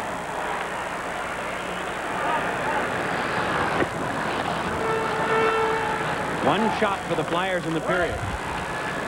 Played along now for Lindros. Hurries a shot that's stopped by Waugh. Swept off to the glass again. Lindros put it behind. Brindamore to Leclerc, but it came back to Nienema, and a drive is deflected into the seats. When Lindros is going, he powers through people, and when he powered through people, he was able to, on the power play, get the puck deep. A good deflection in front on the Nienema shot, as the shot never got through to Patrick Waugh. Let's hear from Mark Crawford again. Peter Joe Sakic. Short one here, eh, Peter? Short one here. I guess you Stand up. Up. He's got to loosen up a little bit on there, and I guess there he's loosening up a little bit. He sounded like the guy they have to bring on the axe, doesn't he? Quick whistle here as somebody jumped too quickly before the puck was dropped. It reminded me of Ed McMahon or something. Peter Joe Sakic. Penalty kill still on for Colorado. 40 seconds killed so far. You know, with Lindros out there, and you were talking earlier about Paul Correa flying over Wednesday to meet Team Canada. Correa scheduled to play on the Lindros line. There's probably Shane Corson as the other winger. So, man, that Correa thing means a lot to Lindros and the Canadian team. Wrapped on around for control by Brindamore. Looks to the front. He's got Leclerc positioned to the right. Feeds it to the back. Desjardins. Brindamore takes the drive. Desjardins shoots, but the stick broken. Yari Curry brings it on and just lobs it back down. The 4-man breakout is Desjardins going to get a new stick. He's got it, but he's still at center ice. Breakout works. Lindros got it to Leclerc. Fed for Lindros. Open stick and shot. Score! Brindamore! And it's 3-1. And we may have a situation where they're going to go upstairs. I think Rob Schick was pointing over to the bench, and yes, he wants to go upstairs on this one. It was a play where Lindros again carried the puck through the neutral zone, hit Leclerc with the puck, who tried to give it back to Lindros in front. He missed Lindros, and it was Brind'Amour coming in deep. There's Leclerc on the puck. Watch him go through the middle here to Lindros. Not completed. And here comes Brind'Amour. The shot was Lindros in the crease or not. Had he broken the plane before the puck got in there? So he's in the crease. He's in the crease. The shot is taken. I think it's no goal. When you see that replay, that goal I think will be wiped off. And if it's wiped off, that'll be 2 this period by the Flyers. Here's the shot taken. Lindros is in there. He's up in the air. Now from overhead, the people upstairs have to make the decision. Was Lindros completely out of the crease? Doesn't matter if your foot's in the air because you're still within the plane. Right. And that plane goes up. No goal. No goal. If his body is above that red line, even though his skate is not on it, it's still no goal. Yeah, and it's the red line, too, the crease line itself. See, he's definitely in there. Here comes the puck. Yeah, his leg was on the way out, but it was still, even though it was in the air, it was not out over top of the goal crease, and the goal's been disallowed. You know, in watching the replay, Mike, you know that Lindros knew that he had to get out of there right away. He was too close. He knew he had to get out. He tried, but through the eyes of the video replay, you can see he was a split second, just a split second from being out of there. You think Mark Crawford was concerned about the Flyers' size today and how his team would react? He wanted his team to compete. That was what he told me. He says, we got to compete. These guys are big. Every loose puck, I need support from players. And I don't think his team did that the first 10 to 15 minutes. And then Lacroix and Odgers and these guys battled. And it seemed to get their team going. And the Flyers have not had a lot of offense themselves since about the 15-minute mark of the first period. In fact, the shots are 9-9. I mean, and there's been a lot of power plays. 9-9 and not a dull game. No, not really. No, not at all. 2-1, Flyers are ahead. And they still have 42 seconds left on their man advantage, nearing the halfway point of the second period. There's a temptation to measure how exciting a game is by the number of shots or the number of goals. This one's been low scoring, low shot totals, but interesting. Kept alive now by Nienema, turned along, and fed back down by Yell. And so again, the Flyers will have to regroup. They've got 18 left on their man advantage. Yell working up front with Yari Curry. Foot in back with Lefebvre for Colorado. And Lefebvre takes this one away and spirits it as far as center ice. Nienema in the last 5. On now for Eric Lindros. Gliding on. But it came back over the line. Out of the box is Odgers. And the Avalanche have killed it off. So still a 1-goal game. Even strength. And we are halfway through regulation time. Pass came ahead and then was left behind for a chip shot by Lindros that is grabbed and held. Take a look at our Aflac trivia quiz question today. Who was the first player to win an Olympic gold medal and a Stanley Cup? I have a feeling we're talking about a Long Island guy. Yeah, he won a lot of things. He won in the same year, 1980. Yeah, there you go. Ken Morrow. Team USA and the Islanders. Young man out of Bowling Green State. What a great defenseman. Great defenseman. Played for Herb Brooks, and Herb Brooks is coaching in the Olympics again. Coaching the French team that dropped its first game of a 3-game preliminary round by a score of 3-0. These games were played from about midnight Eastern time on. Kazakhstan defeated Italy, Austria and Slovakia a tie, Germany defeated Japan 3-1, Belarus 4, and Herb Brooks's French team nothing. Uwe Krupp, the rumor is not substantiated by the Avalanche. General manager and people in charge of publicity do not know anything about the helicopter. But if we hear the whirring blades overhead, we'll know that George Kingston has made arrangements, the coach of the German team. From this scrum, it is pitched by Grattan. Right back to him again. Grattan holding back to the point. Samuelson's pass is chipped back out again by Claude Lemieux. So Lemieux has either been stitched up or patched up enough to get through the remaining minutes of this period. You see there's 9:24 to go, and it looks like they just did a good job at the bench in closing the wound to the left side of the upper lip. What do they use, John? I don't know. It must be that stuff the boxers use. You can see when Claude scores goals, this team generally wins games.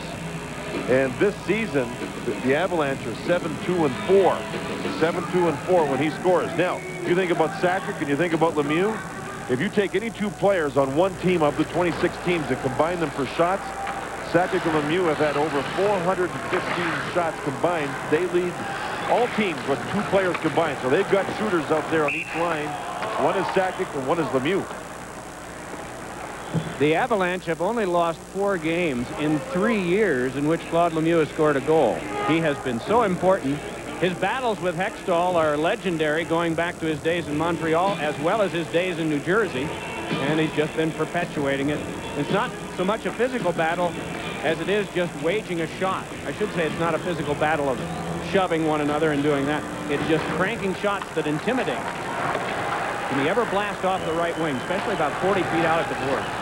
Well, Philadelphia with just the one shot. But remember, they've had 2 goals taken away from them that they thought they had scored here in the second period. One led to a penalty against them, and the other was in the crease by Lindros.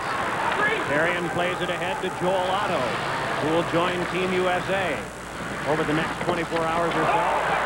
Knocked flying was Corbet by Therrien. Colin Forbes helps out and turns it along. Otto taking care of Sakic. Meanwhile, you watch as Huey Krupp brings it back in. Hooked that from behind. Bouncing puck. Krupp able to chip it to the corner. Odin went in. Therrien trying to seal up Sakic. This is hard work here. And peeling off now is Joe Sakic. Sakic curling and firing.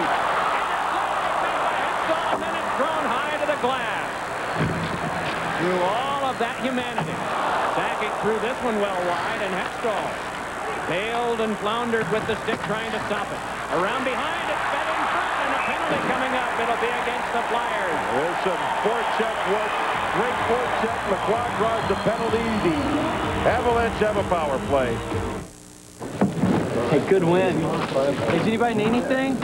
Okay, good solid hits out there, guys. Thanks, man. This is my lucky jersey. Don't mess it up.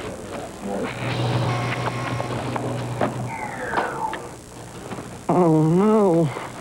Oh, pink. The colors are pink.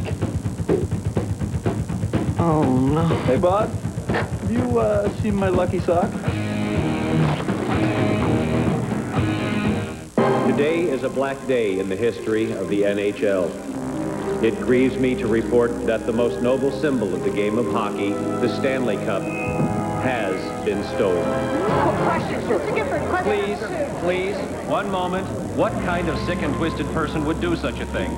Police have no clues except for a sound heard by one of the night watchmen, Doobie, Doobie, Doo. Doobie, doobie, doo. Drink Bud Ice, but beware the penguins.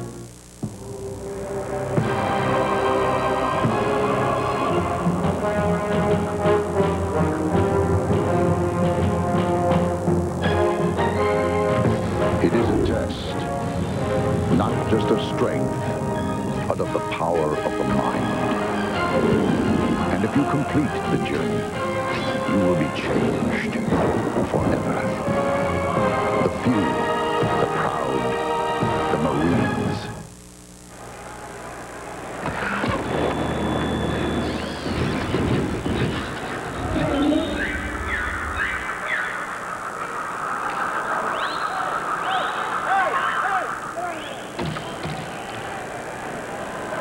So we've got what we have here, Mike, is they've got Therrien in the box. They had Forbes' number up before. There seems to be a real mix-up here with the officials. He was about to leave. Yeah. Nice going back. Well, he saw number 12 up on the penalty clock, which is Forbes, but clearly it was Therrien who he gave the penalty to. So they've gotten that straightened out. And here we go with the Avalanche power plays. They trail by 1. Their 1 goal is on the power play, a boomer of a shot from Ozelich. Colin Forbes apparently got a 10-minute misconduct reacting to the call, and so they're without him for the next 10 minutes. And a single slashing minor to Therrien. Well, Colorado presented with a great opportunity to tie it up here. 7:43 to go, second period. Joe Sakic wristing it back in off the glass, away from the reach of Hextall. Forsberg up the wall along with Lemieux battling. Reaching in is Otto, working over Claude Lemieux. Puck skipped back to Sakic. Lays it on for Lemieux now. Yanked it around for Kamensky, rammed into by Luke Richardson. And it's pitched out by Otto. A longer change at the benches this period. You have to go further because you're defending the opposite end from where your bench is located. Flyers have made that change, thrown back over by Ozolinsh. Svoboda locks his man up, and it's chipped along, but right to Claude Lemieux by Desjardins. Lemieux tucked it on back, and an errant pass that Ozolinsh couldn't collar, but now he has it neutralized. Halfway through the power play. 2-1 Flyers ahead. Sakic bringing it right back in. Joe Sakic has Corbet at the front, and a shot! It's saved by Hextall, and lifted back out again by Desjardins. Sakic able to get into the zone to set up the shot. Good save with the blocker by Ronnie Hextall and Corbet. And has Patrick Roy ever been active handling the puck? He's making the first passes out of the zone more than the defensemen are. Boy, that head's bobbing a lot. That tells you he's into it. If there was ever a doubt. Puck comes back in now for Hextall. Swings it along for Otto. Turns and just threw it back down the ice. He got the body position first so that nothing could be done and then just swept it away. 18 to go on the penalty kill for the Flyers. Brought back ahead by the Avalanche. Sylvain Lefebvre.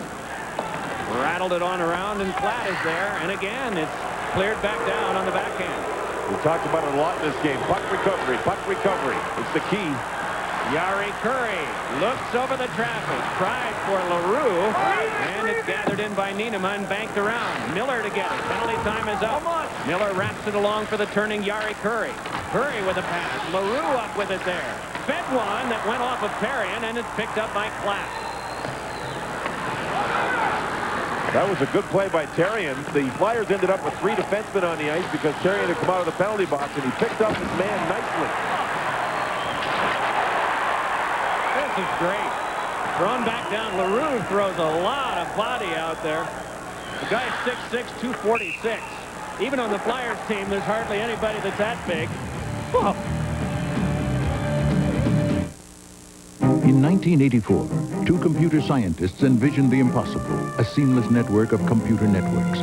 They invented the router, and Cisco Systems was born. Out of Cisco came internetworking, and now directing millions of messages a day. Their equipment makes the internet possible.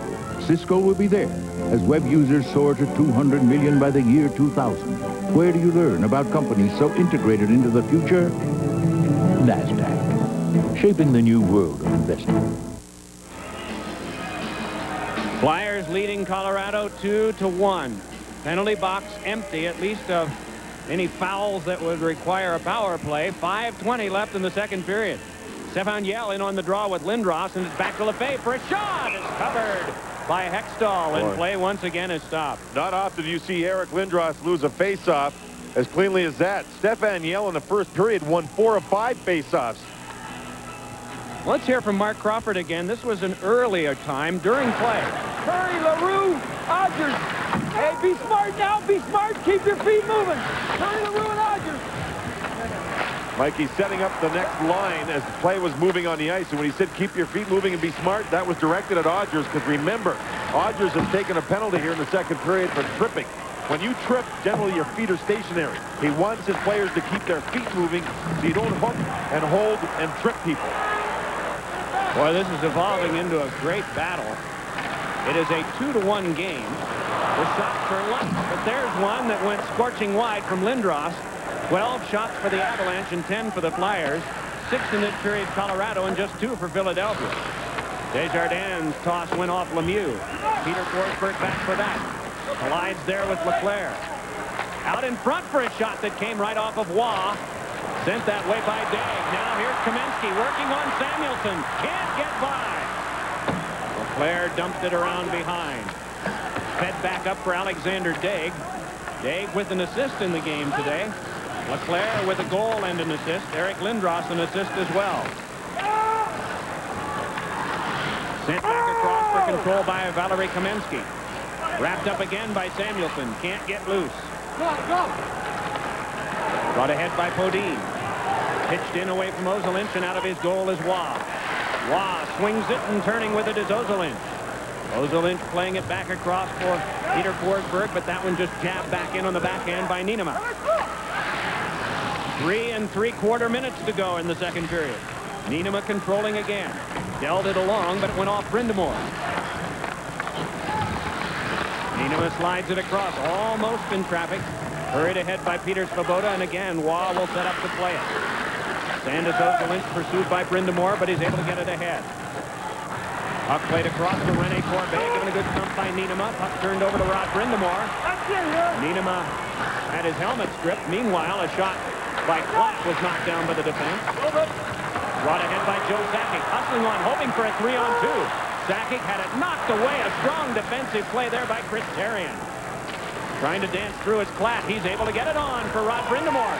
Brindamore holds, looks over the traffic. What'll he do? Fed one in front, pass stop Waugh. Klatt for Brindamore again. Hands it around the wall, and it comes back to Therien for a shot that's well wide. Penalty coming up on Colorado with 2:50 to go in the second period. A holding call. The Flyer power play in a moment.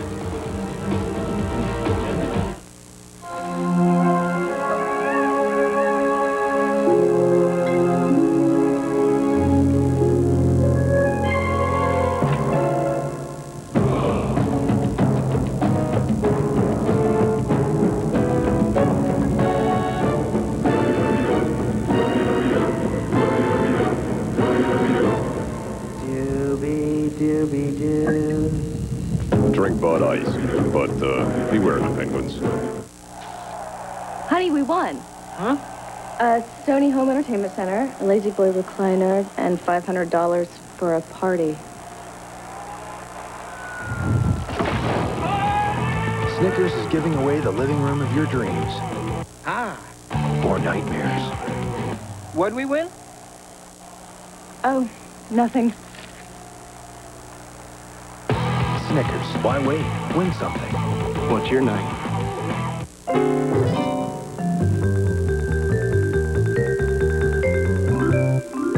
When we spread the wheels out a bit, moved the windshield forward a tad, lowered the step-up height a skosh, and widened the aisle a smidgen, we created a caravan with 32 more cubic feet of room.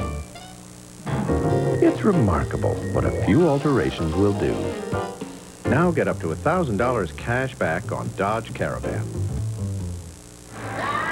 It's Joe Sakic who takes the penalty. It's a holding call, and it's called holding the stick. There you can see when the shot was taken by Brindamore, he grabbed a hold of the stick of Gratton, who couldn't get loose. Penalty minutes 41 and 42 on the season for Joe Sakic. His career high in 1 year is 44. So he's on the brink. Can you imagine that? That's a lot of penalty minutes for Joe. Lady Bing's out of the question. Desjardins rolls it behind. Patrick Waugh stopped it there, then stepped out to help, and it's a good thing because there are a couple of Flyers breathing down his neck. Worked ahead for Curry for a shot that is deflected into the seats. The Flyer power play 1 for 3 with 4 shots today. Peter Svoboda angry. Coming up at the intermission, not angry. JB and Dave Maloney will bring you scores and highlights, plus the Cyber Zone featuring Brett Hull. That's all next at intermission. Jari Kurri up ice, trying to score the shorthanded goal. The Avalanche have 4 on the season. All 4 have been scored here on home ice. They trail by 1, and Sakic still has 1:43. 1 minute 43 seconds to go on the power play. Slow change again by the Flyers. Nienema is just gliding onto the ice, and I think he's just trying to get a little bit of rest for Lindros and Brindamore. Remember, the Flyers come here to Denver 1 time a season. This is it, Mile High Stadium. The Flyers may start to feel it with the altitude. Colorado's farm team in Hershey is coached by one Robert Hartley, who has a reputation in the minor leagues as being the perfect guy at doing just what Wayne Cashman is accomplishing against Colorado this afternoon. Slowing things down a little bit, getting the last change even if he's on the road, trying to confuse things. Here's Brindamore feeding to the back. Big shot, deflected, and it hops off the outside of the goal. Dumped back along again for Brindamore. Gets it back once more from Nienema. Fed it to the slot. Lindros got a shot away, even though a couple of Avalanche were on him. Here's Jari Kurri bringing it ahead along with Yell, and they crisscross. Kurri just holds and slams one off. A short-handed goal, and it's tied.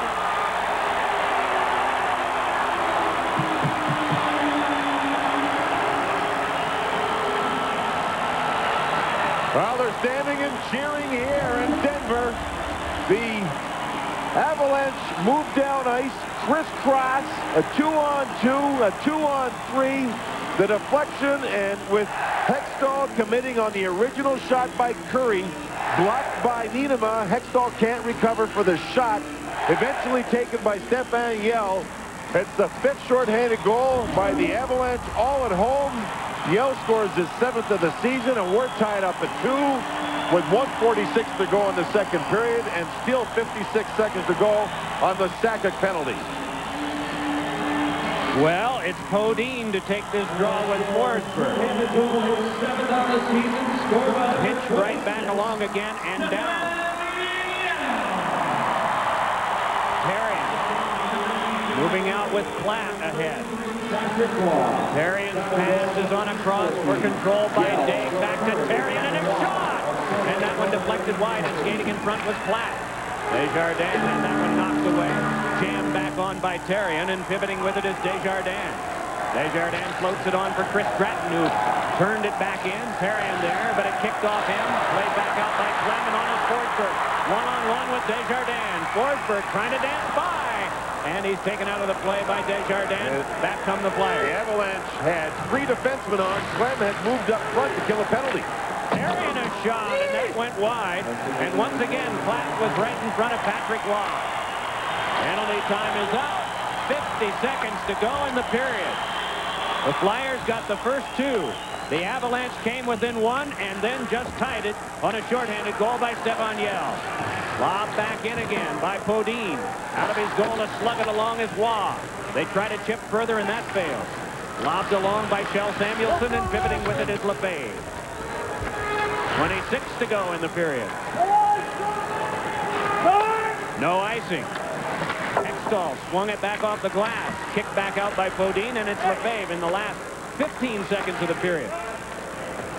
Boy, I go back to the point in the first period when you mentioned Odgers and his unit came out there and turned things around. Here's Sakic, a shot, kicked out by Hextall. But now we're back to even Steven because 2 periods have been played and we're tied at 2. Good save there by Hextall. The deflected wrist shot of Joe Sakic. This sets up what should be a good third period. Remember, the Flyers have had 2 goals disallowed. Yell shorthandedly, his 7th. Curry gets an assist, and so does Patrick Waugh. 2 periods played, 2 goals apiece. Fox NHL Saturday is brought to you by the new Dodge. It's about change. By the United States Marine Corps. The change is forever. By Primestar Satellite TV. Primestar, it's that good. And by Aflac, insuring over 40 million people worldwide. Sturgis, South Dakota. Shut the bike off! Cops takes you to the wildest biker rally in the nation. Driver's license, please, both of you. Tonight at 8, 7 Central.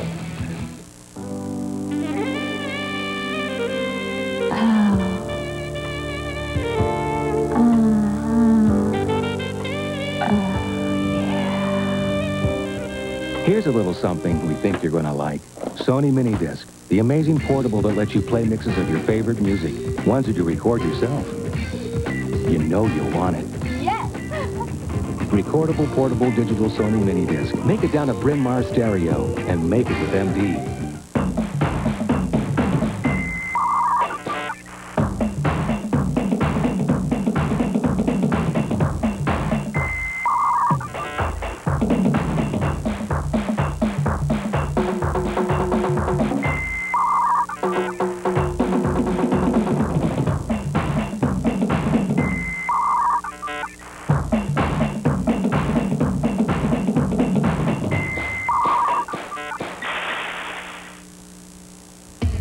It's not just another President's Day event. At Chrysler and Plymouth, it's the big winter clearance. Get 5.9 APR for up to 60 months, or up to $1,000 cash back on new minivans. That's $1,000 on Plymouth Grand Voyager. Or save $1,000 on Chrysler Town & Country LXI, the ultimate minivan. This won't last. Chrysler and Plymouth's big winter clearance. Don't let it pass you by.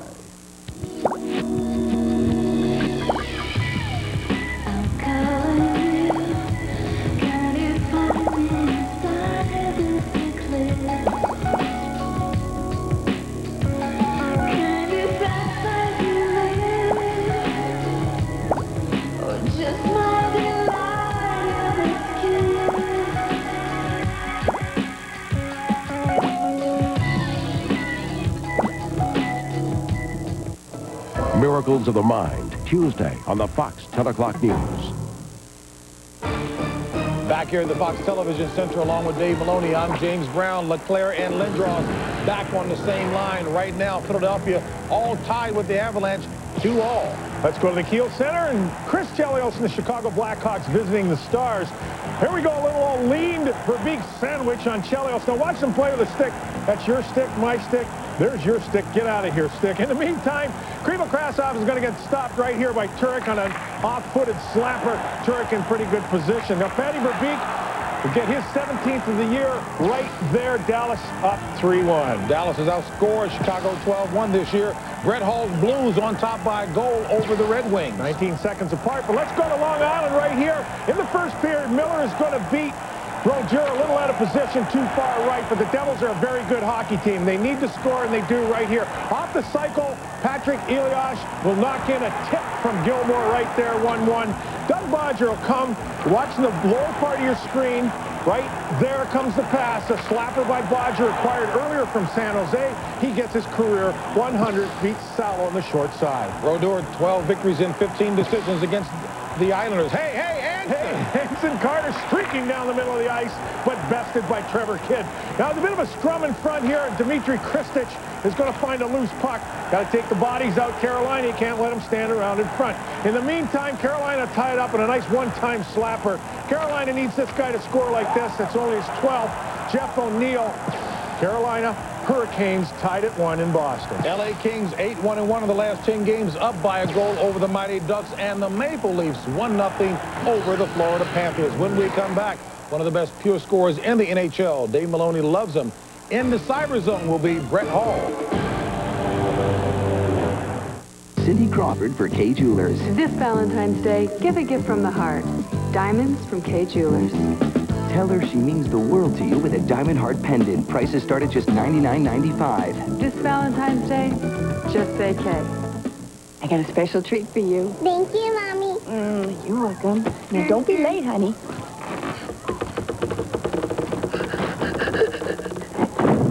Good news. Reese's Nutrageous bars are now 20% bigger. I'm getting the band back together. Elwood, Mac, Cab, and Buster. The suits are all neat and everything, Elwood, but do I really have to wear the hat? Fate brought them together. Yes! Why, get it, Elwood. This is my calling. But the blues I have a family. made them brothers. Turn on the light. Dan Aykroyd, John Goodman, Blues Brothers 2000. Elwood! Rated PG-13. Now playing at theaters everywhere. Stoyanovich and Sally Amua for 1-800-COLLECT. Every time we go on the road, I get stuck with Dan. We've got nothing at all in common, except 1-800-COLLECT. We both dial 1-800-COLLECT when we call home. It's fast, it's easy, and it's inexpensive. Man, they stuck me with a kicker. Room service. Got us a snack. 1-800-COLLECT. It's fast, it's easy, it saves. Frank, I'm thinking about moving to another swamp. Oh, really?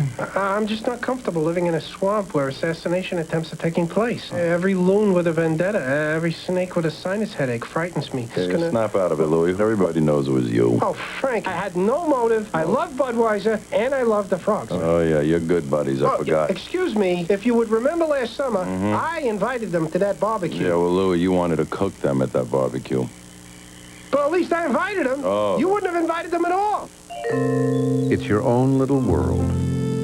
You're way up high, so you can see everything. It has lots of places to hide your treasures. It's roomy. It's cozy, with space for all your favorite things and your favorite people. It makes you feel like you're part of a club. Dodge Caravan. It's like a treehouse for grown-ups. Now get up to $1,000 cash back on Dodge Caravan. To prove that Energizer lasts over 15% longer than Duracell in these camcorders, here's Energizer management trainee Jeff Mackin. Hi, Jeff, and it's bye-bye Bunny. Now, ever sat in your boss's chair? Yeah. Okay. Which battery lasts over 15% longer in these camcorders? Energizer. Next time, Pink. presents a television event, an episode of The X-Files written by Stephen King. Get away from me! An all-new episode, Sunday at 9, 8 Central. And welcome back to Fox NHL Saturday. St. Louis star Brett Hull is considered by many to be the best pure scorer in the National Hockey League. He took his best shot at one of his biggest fans, as we'll see today in our trip through the cyber zone.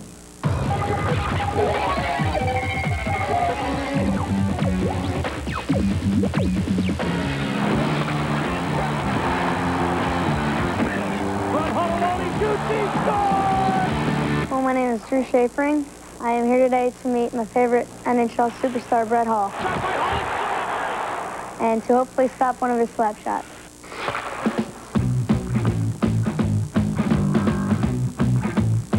I'm Drew Schafering. Drew, how are you? Brett Hull, nice to meet you. Nice to meet you. This is my son, Jude. Nice to meet you, Jude. Do you have any certain superstitions that are ritual? Not so much any certain superstitions as much as a routine. I've worn the same sweatpants for 2 years. They must smell. Yes, they do. I'm very excited. Equipment's the most important part of the game besides your mind. This is my neck guard. It helps for any high shots. Brett Hull can hit a slap shot really hard. I'm guessing about 90 miles per hour. I am ready. You ready? Ready. All right. Give him a couple of easy ones first.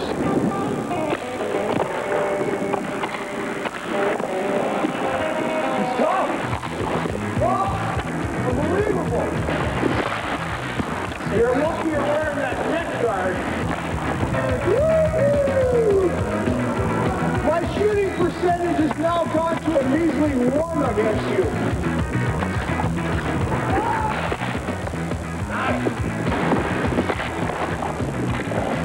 Fearless. Oh, he's good. He's really good.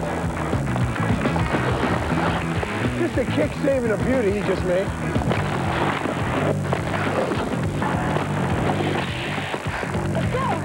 You can't score on me. You're not good enough. Come on, Brett. Is that all you got? Let's go. I expected more. I'm disappointed. That's all I got.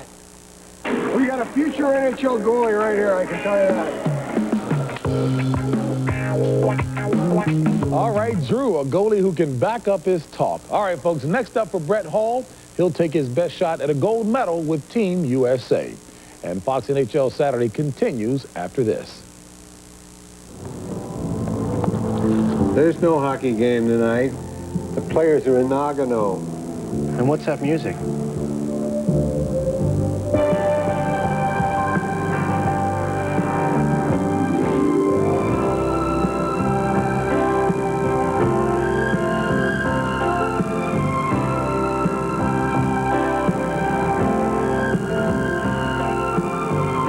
Fox NHL Saturday returns after the Olympics. Wendy's, home of the official hamburger of the NHL, presents the play that made the difference. In Anaheim, the Mighty Ducks battled the Chicago Blackhawks. In a moment, the play that made the difference.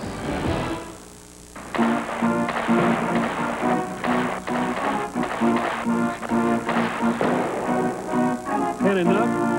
Let's go have lunch.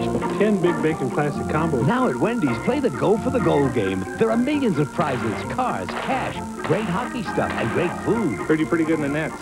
Mind if I take a few shots? Anytime. Come on in and play Wendy's Go for the Goal game. And maybe you can score on Dave. Kids. In overtime, Anaheim's Teemu Selanne delivers the play that made the difference. Solani steals. He looks for the game-winner. He shoots. He scores! And the Chicago Blackhawks have been fouled by the Mighty Ducks of Anaheim. In 1993, we changed everything. Dodge became the new Dodge, and the new Dodge became Intrepid. Now we're changing the way cars are created. Today's new Intrepid is the world's first car designed, assembled, and proven on computers, enabling a degree of precision never before possible. Welcome to the world of the new Dodge Intrepid. We're changing everything. Again. 2 magazines, 1 double espresso, $12. Khaki pants, $45. Work boots, $85. Realizing you're unzipped before anyone else does? Priceless. There are some things money can't buy. For everything else, there's MasterCard. Accepted all over. Even coffee bars. Master actor David Duchovny recreates some of film history's most memorable moments. Show me the money. Show me the money. Only on a brand new Mad TV late night tonight. Breakaway showtime. He scores! Log on to the coolest game on earth. NHL.com puts you center ice with cool features, the latest stats, and hottest video clips. Listen to live radio broadcasts of virtually every NHL game free. It doesn't get any better than this, baby! Get cool gear from the NHL store, chat with NHL superstars, or jump to your favorite team's website. 24 hours a day from anywhere in the world. Skate the web and score with NHL.com. Philadelphia got the first two. Colorado, a power play goal late in the first, a shorthanded goal late in the second, setting up for a great third period. When the horn sounds on this game, Adam Deadmarsh of the Colorado Avalanche will turn into an Olympian. This guy's used to change. North or south of the border? 22 years ago, little Adam Deadmarsh was born in Canada, but grew up in the hockey home of an American mother and Canadian father. Dual citizenship. As time passed, hockey took him from Canada south to the U.S., and it took him to a Stanley Cup in Denver. A Philadelphia bench minor at the end of the second period gives Colorado a power play at the start of the third. We'll have that for you in a moment. The movie is the box office smash. Now, the special with never-before-seen footage. Titanic breaking new ground Friday.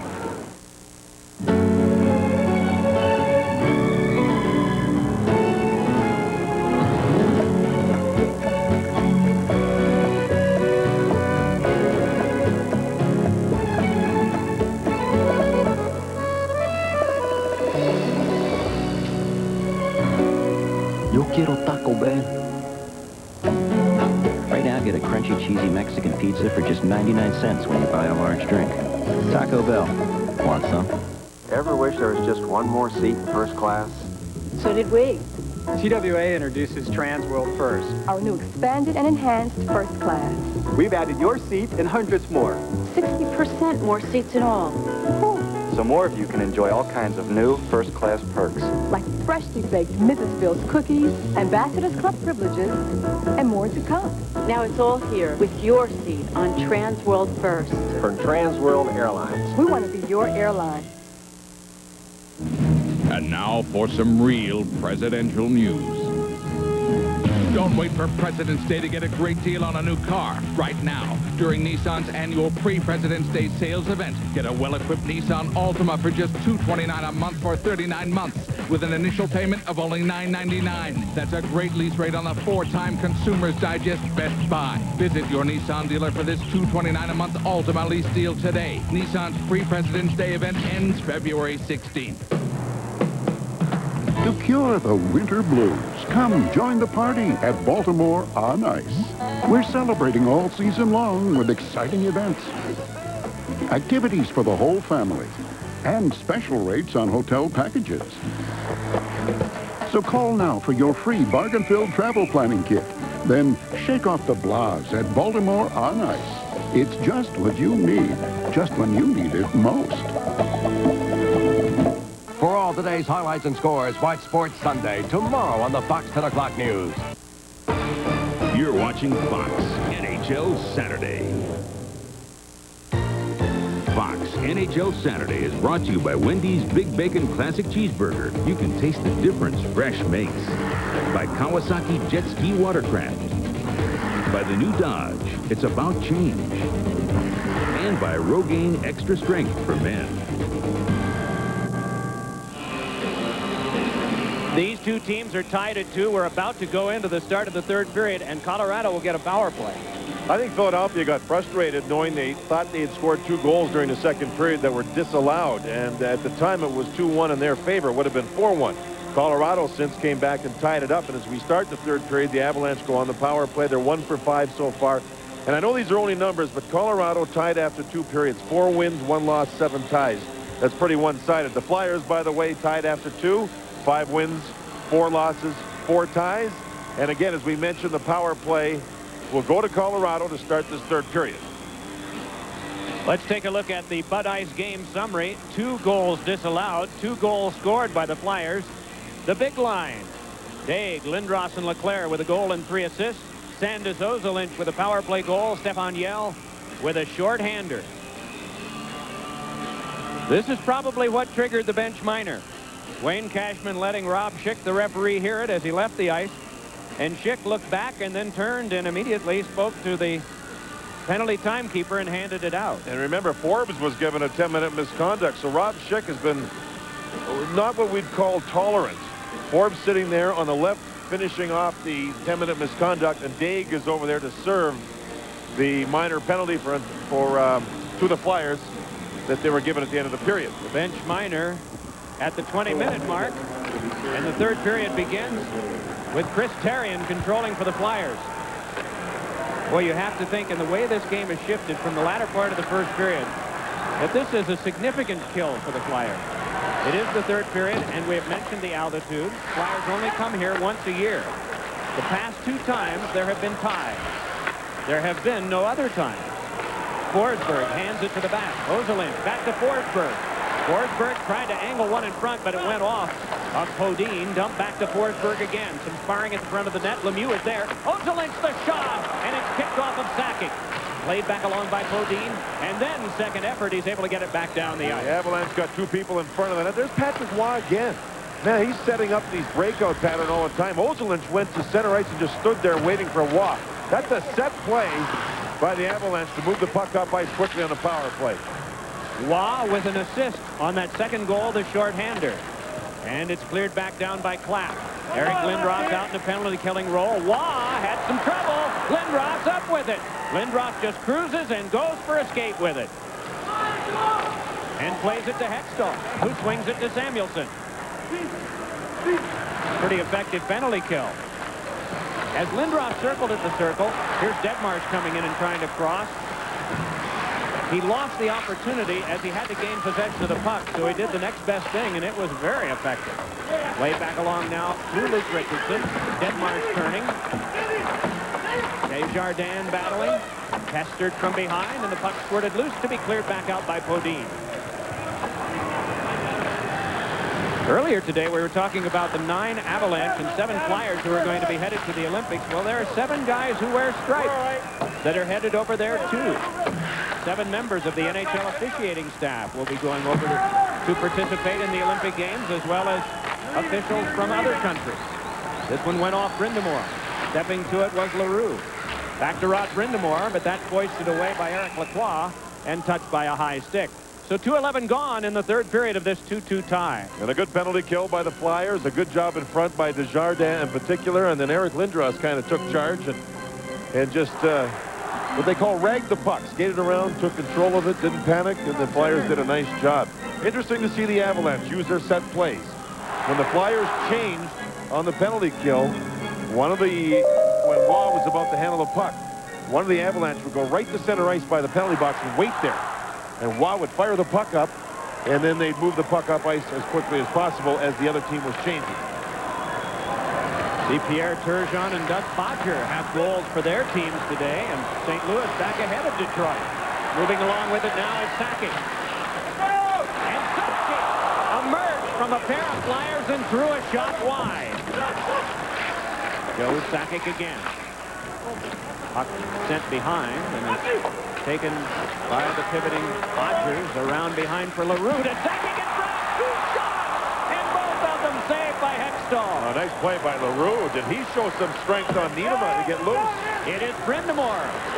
Around behind, Rod Brind'Amour looking over his options. Spun one in front that went off the wallet of Claude Lemieux.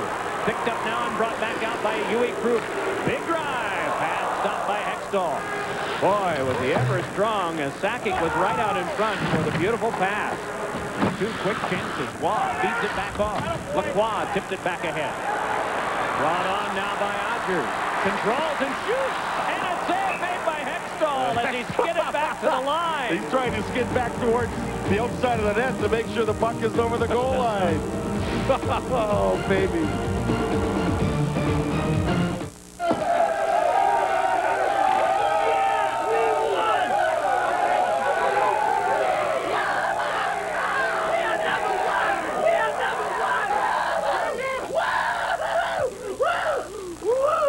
What are you doing? It's a perfectly good Budweiser. Yeah, what do you think this stuff is for? What the heck is wrong with you? Kicker. Hey, how's it going? See the game?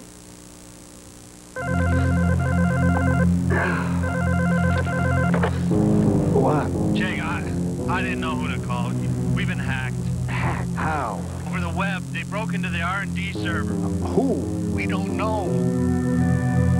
Oh, gosh, it must be 4 in the morning where you are. You really can't do anything from there. Why don't you just go back to sleep?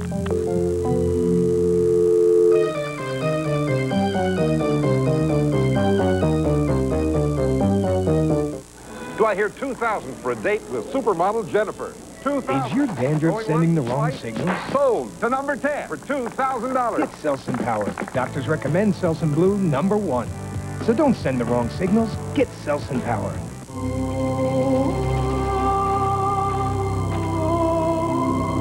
What?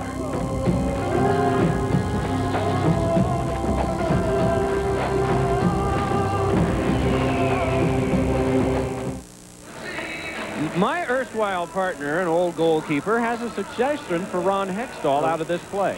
You'll see the shot taken. Hextall, now watch right in here. Does that look like the puck? No, it was the top of his goal stick, the tape on the knob of his stick. And when it's black like that, from behind it looked like the puck. Maybe Ronnie should put some white tape over the top to make sure no one makes a mistake in a situation like that. Including a goal judge who might see it that way, too. Right. Take another look at the play we were talking about. See the knob of the stick there? It almost looks like it's black. He seems like he circled the knob of itself with white tape on the outside, but not on the top. And it looks like it's almost the puck going through there. Mark Crawford thought it was in. Way back at the bench. I think he thought that it was underneath Hextall, and Hextall's body was over the goal line. And you've got to give him the notion that he can see that with his heart as well as his eyes. Exactly Sometimes right. the heart covers your eyes. Well, one false start and then a couple more. Joel Otto will cruise in to take this draw with Peter Forsberg. Came on back for a turn by Richardson. Flyers get caught and have to move back behind the net now. Taken along by Forbes. Boy, this unit's having a hard time getting out. They want to be careful because this is a big scoring unit for Colorado. Forbes now out of the penalty box. He should be rested and have lots of energy here for the third period. No! And a steal. Looked like that Waugh had it, and then it was remarkably right behind him, and the Flyers came up with it. Turned back along, and Forsberg pivots with it. Peter Forsberg lays it on across. Adam Foote cruising in. Foote backhanded one in front with a remarkable kick save and then a snatch out of the air. At one end of the ice, Patrick Waugh is playing heart attack hockey. He's not handling the puck cleanly, and the puck's zinging all over the place. And in the other way, Ronnie Hextall's had a good third period. He's had good balance here. Watch him stay up on his feet. Good shot, good save, and followed the puck nicely with his eyes and then snared the puck out of the air. Watch him move with his feet, keeping his balance. Good catching glove save. Look at his eyes. Follow the puck right up and then snare it. What does Mark Crawford think? Chances, fellas! Woo! Looking good, fellas! Looking good! Since the power play, which did nothing, the Flyers killed it off nicely to start the third period. From that point on, at even strength, the Avalanche have put pressure on, and Ron Hextall has played his best goal right here in the third period. And he's had to. Group a shot, and that bounced over. Corbet with it. But then Rod Brindamore. Then along to Klatt. Klatt plays it ahead now for Draft. Third game in 3.5 days for the Flyers. Mile-high altitude. Any connection? think so. I really do. You sense it. And you sense the Avalanche maybe psychologically feel that they can get it done in the third period on home ice. Played back out now for the big German defenseman, Uwe Krupp. And you see them quickly in this fire drill change of lines at the two benches. Played back in, and Hextall sets it up now for Jani Niinimaa. Nearly 5 minutes played in the third. Hope you're enjoying the telecast this afternoon on Fox. Here's Dave moving in, shouldered off by Lefebvre. Penalty, Mike, to Donovan, who held up Lindros on the near side. Lindros was driving to the net away from the puck.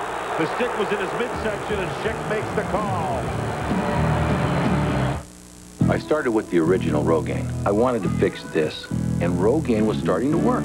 But they said, Mike, switch over to the new Rogaine. That's when my hair coach started noticing. Looks good, Dad. With this new extra strength for men, they say 45% more hair is the average. I think I'm going to beat that. Every Sunday, I got 60,000 friends staring at my head, so more hair is a big win. The new Rogaine, 45% more hair. I mean, consider the alternative. A reverse angle look at Lindros driving to the net without the puck. And look at the stick into the midsection. Donovan was water skiing and slingshotted his body in front of Lindros. Rob Schick made the call. Donovan sits, and the Flyers in a 2-2 game go on the power play. And it begins in front of Waugh, but it'll have to begin near Hextall. Mike, we should mention that we're hearing a lot from Mark Crawford. Wayne Cashman decided after the first period not to use the microphone as much. A lot of intensity on the bench, so that's why we're not hearing from Wayne. We appreciate the cooperation of both those coaches today. And Lindros got a pretty good slot from behind, and down he goes from Adam Foote and gets back up again. Well, they both were going to get minor penalties, and then Foote, after the whistle and after the signal was made, knocked Lindros to the ice. These two will be teammates in about an hour and a half. As soon as the horn sounds at the end of regulation or overtime. But they compete hard right here. Lindros is the horse going to the net. Foote plays a great, tough game. Here they'll meet up. Lindros, oh, baby. Lindros knew he was going to get hit, and Lindros came up with a stick to the face. Foote went back with a punch to the mouth and then knocked Lindros to the ice. They got up and then continued at one another. Whoa, man. Lindros, who's reckless with a stick at times, caught Foote up high, and Foote came around with a roundhouse right on Lindros. One helmet still on the ice. Belongs to that man, Eric Lindros. You know, in the first period, there was a fight between LaRue and Myers has not played since. That seemed like it was a second agenda item.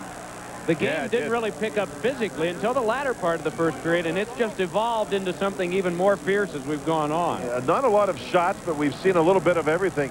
Should mention, too, that with Team USA and talking to Lou Lamoriello, who will be the general manager of Team USA, they fly, too, tomorrow out of San Francisco as a team to Japan. And on the plane, the coaches and general manager will decide who will be captain of that team. LeClaire, of course, plays for Team USA. Brian Leach was the captain of the team that won the World Cup. But the decision has not been made public and not been made as far as the players know. And that will happen on the aircraft tomorrow on the way across to Nagano. Eric Lindros will be the captain of Team Canada. He is sitting on a high-sticking wrap, and Adam Foote on a rough. Cranked back down by Lefebvre. Now keep in mind, there was a minor penalty up on the Colorado side of the penalty clock, and so neither team suffers a man on the ice as a result of these coincidentals as it normally might. Here's Waugh forcing one off that went loose off of Flat. Flat tries to play to the point, dogged every inch of the way by Yell. Still the battle on. Bouncing puck skipped to Brindamore. Brindamore walking in and a save. Waugh. Rebound. Oh, he bounced high, and Waugh has his back to the front of the players who are firing, but he's able to hang on. And Brindamore was mad at Lefebvre as he moved across. The linesman jumped in to separate them before Brindamore could get back there. And you know, you're right, Mike. I'll tell you what, I think Brindamore sneaks in behind her. He had the original shot, was down. Now here the Flyers will get to a loose puck. They'll get it to it again there by Brindamore. What a save by Waugh. Oh, man, it appeared as though the puck was in behind him. Watch Brindamore after the shot. He'll go in behind the net as he's shoved in that direction. The puck will come over to the near side. Oh, baby, was that close. And then Lefebvre gave Brindamore a shot, and Brindamore got the feathers ruffled a little bit. The linesman did a good job in separating everyone. Boy, great angle to watch that. Two goalkeepers who have won the Conn Smythe Trophy for MVP in the playoffs before, Patrick Waugh and Ron Hextall. And this afternoon, they've really risen to the occasion. 2 goals apiece. It's fed across for Desjardins, and getting a piece of that Waugh. Turn back along now for Therrien. Therrien played it behind John LeClair, got back to his feet to take it. Brindamore. Battling at the front of the net. They don't have Lindros on this power play right now. Brindamore cruising. No opening there. Drops on back. 25 left. Tried to play it through. Miller controlled. Couldn't clear it out. Therrien flip. Off of Forsberg. Brought on now by Desjardins. Finesse pass by LeClair is just laid back out for a carry by Joe Sakic. In 10 seconds, the power play will end. And it's Therrien. You'll hear it cheer in 2. And it's spun back in. Eric Lindros came out of the penalty box. That means they've got too many men. Sure do. Lindros apparently wasn't thinking, thought it was a coincidental, and they had a goalie instead. Eric Lacroix has broken the tie.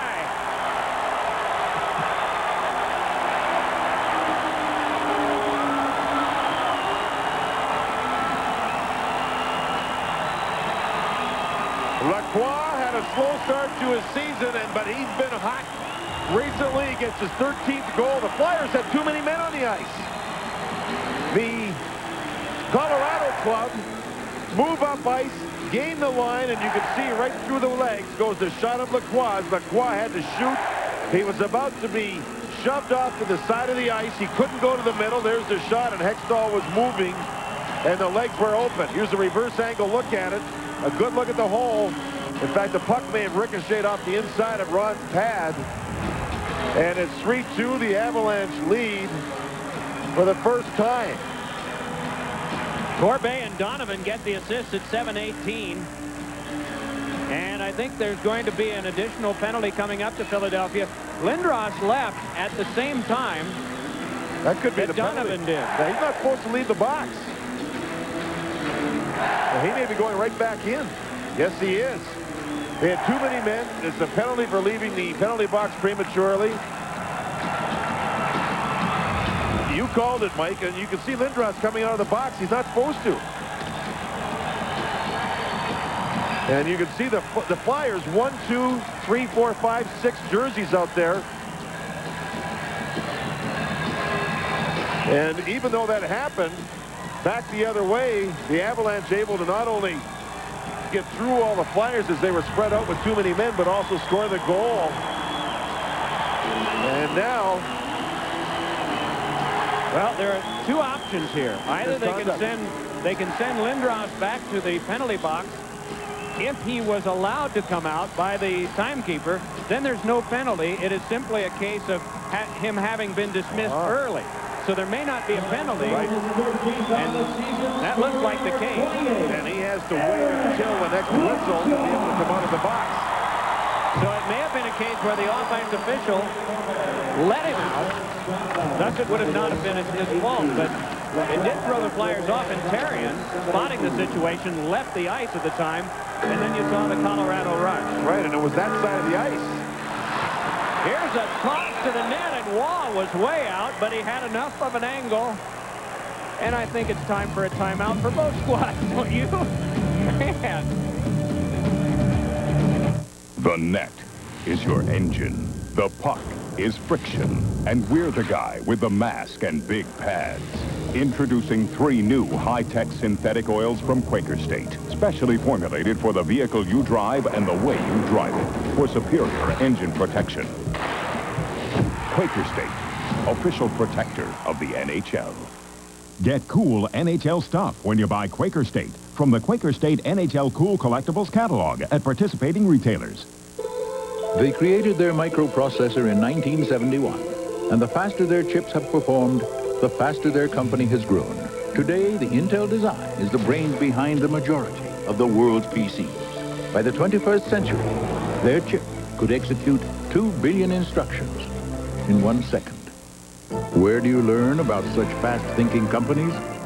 NASDAQ, shaping the new world of investing. First, we built a digital model of the new Dodge Intrepid. Then, to test it, a virtual world. We ran crash tests in a virtual safety lab. Tuned the suspension on a twisting virtual road. Refined the climate control in a virtual cabin. By the time we tested Intrepid in the real world, it was virtually perfect. The new Dodge Intrepid. We're changing everything. Again. Well, we've shown too many men on the ice. We spotted it. So did Mark Crawford. Joey! Joey! I know what happened. Lindros came out. Yeah. Lindros came out of the box. That's a game misconduct. No, it's not. That is. Okay. If a guy comes out... I think if it's a problem with the minor official, he let him out, stays in the game, but I didn't blow the whistle because you guys have possession. Pretty good from Mike Civic. Oh, that was a great job by everybody. That clarifies everything. The minor official in the penalty box let Eric out too early. If he came out in the zone, it's a game misconduct. The linesman didn't blow the whistle to say too many men on the ice because he knew it was a mistake, and Colorado had the puck. Colorado moved all the way up the ice and scored. The Flyers never recovered on the ice with their positional play, Mike, and it's 3 weird goals regarding the Philadelphia Flyers in this game that have gone against them. Yeah, I mean, they've had 3 tough breaks in this one. That was Lacroix and Nienema. Lacroix with the tiebreaker from Corbet and Donovan, and at 7:18. Another change in lines, and those changes will come much quicker now as we wind down to the last 11:20 of this third period. The other thing I should mention is that with the linesman there, Mark Crawford, the coach of Colorado, called over Joey, get over here. And I think the thing there was he wanted to tell his captain, and the captain in turn could go over and talk to the referee. But as the linesman, and we all heard there, the linesman did a real good job of straightening everything out, straightened it out for us and everybody. Except for the mistake that appeared to be a mistake at the timekeeper's bench, everybody was right on top of their game. Boy, Crawford was real quick with the rule, wasn't he? Thought it was Earl Weaver again. That's Rule 48B. Thrown back in for Desjardins to go back to play. Desjardins peeling away with it for the Flyers, who had a 2-goal lead, but now need one to get back even. Drilled all the way around and waiting for it is Day. Lost it off his stick, jousted out of the play by Yell. Collision between Yell and Lindros. Therrien shoots it wide. The fade. Chops one off a high stick, but it careens back down the ice, and there'll be an icing. With 10:35 to go. Colorado ahead in this one 3-2. The iron has not been good to the Flyers this year. If you count that as Dallas, New Jersey, Detroit, Colorado, and Pittsburgh, the Flyers are 1-5-1. Dallas has won 6 of a dozen against those same teams with 2 losses. New Jersey 6-4-0 and Detroit 4-3-4. Colorado is 1 below 500 and the Flyers 4 below 500 against the tough teams. And there's nobody really running away with it amongst games involving the top teams. The Flyers know that they want to get scoring throughout the bottom half of their forward lineup, and that's the reason why they made the trade for Sillinger, who's not playing today. He has 10 goals in the season, and I think after the Olympic break, they're hoping that with him in the bottom portion of the lineup, he can add some offense, more scoring for the Flyers. This one played off of the stick of Colin Forbes. Waugh sets it up. Waugh has had some curious handles back there today. Thrown back in by Lemieux. Ron Hextall has really not. He's been flawless in handling the puck back there, but this one is turned ahead now to Bodine. For Patrick, it's been like a hand grenade, the puck. It's not cooperated at all with it. You go in streaks sometimes. Here's Bodine trying to force one in front. It came back to Nienema. Jam back around again and trying to fight his way through the stick checking. That time was Bodine. It's turned along now by Gratton. On back for the pinching Svoboda. Chopped right into him. Forsberg in trouble for Colorado and getting out of their own end. Is this vicious? It is Ozolinsh, and now he's got some space. Sandis Ozolinsh, who will not be one of the Olympians. His country did not qualify. Put back off the glass. We're down to the last 9:18 to go. here in the third period. This one knifed away now from Nienema. Played back along by Huey Krug. We haven't heard any helicopter blades overhead, have we? It's getting about time, if the rumor is true. We had heard earlier, but it has since been disavowed by the hierarchy of Colorado that a copter was going to get Big Huey over to the airport and to his German team. Says here you ran over a squirrel when you were 16. Oh, you saw that, huh? No, I was guessing. You never put the toilet seat down. What? You ripped the tag off your mattress. What? Does your bachelor party ring a bell? Not going anywhere for an eternity? I'm not even gonna look at puberty. Hey, does this line ever move? Moving now, isn't it? When you're really hungry, grab the big one. Next, you're a winner.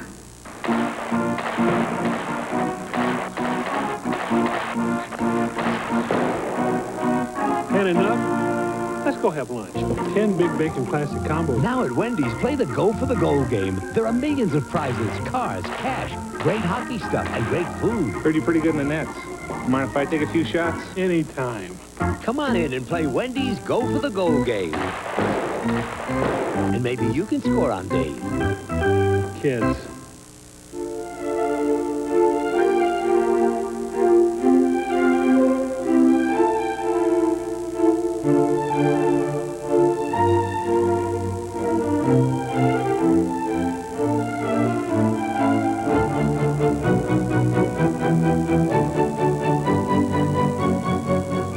Diamond engagement ring. How else could 2 months' salary last forever? A diamond is forever. De Beers. Well, I've been told we've gotten an erroneous report. That's the microphone for Wayne Cashman. We've had technical problems with his mic. He did not turn it off. We thank both Wayne and Mark for being able to provide us with some good insights from the bench during this game. Unfortunately, Wayne's has clicked out. And erroneous reports. That's a word bigger than marmalade. I'm not good with it, Mike. A chance in front on. Hextall came sprawling across as Lacroix wanted another one. Lindros for the pass. John LeClaire had trouble controlling, but now moves in. Lefebvre is on it. Down to the ice goes LeClaire. Up control, back to the point. Terrien hurried one that skipped away from Lindros in the goal. Lindros spun one in front, but that went off Yell. Yell angled it back, and it's chipped to neutralize Terrien. Adam Foote and Sylvain Lefebvre, the defense pairing against this Lindros line almost every shift. Lindros, his shifts have been short here in the third period, and every time they're on the ice, they're the threat to this point, and they've not been able to get through offensively. There goes Patrick again. It's up the boards, and a keep by the Flyers, thrown along by Richardson, and sent off the back of the goal, dug out by Valerie Kamensky. Kamensky checked off by Forbes. On back now for Samuelson, and the shot floated wide. Foot jammed to the wall. Fighting his way free, trying to get it further with Joel Otto. Down to the ice went Forsberg. Suicide, they continue, and Forsberg able to get away and lay it out to center ice. Del Samuelson drops it back in, and the clock ticks down to the final 7 minutes and 30 seconds. Played back on now by Lemieux.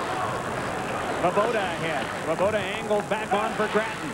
Grattan getting it back again. Wristed one in front and saved by Waugh through a screen. Rod Brindamore was right at the front.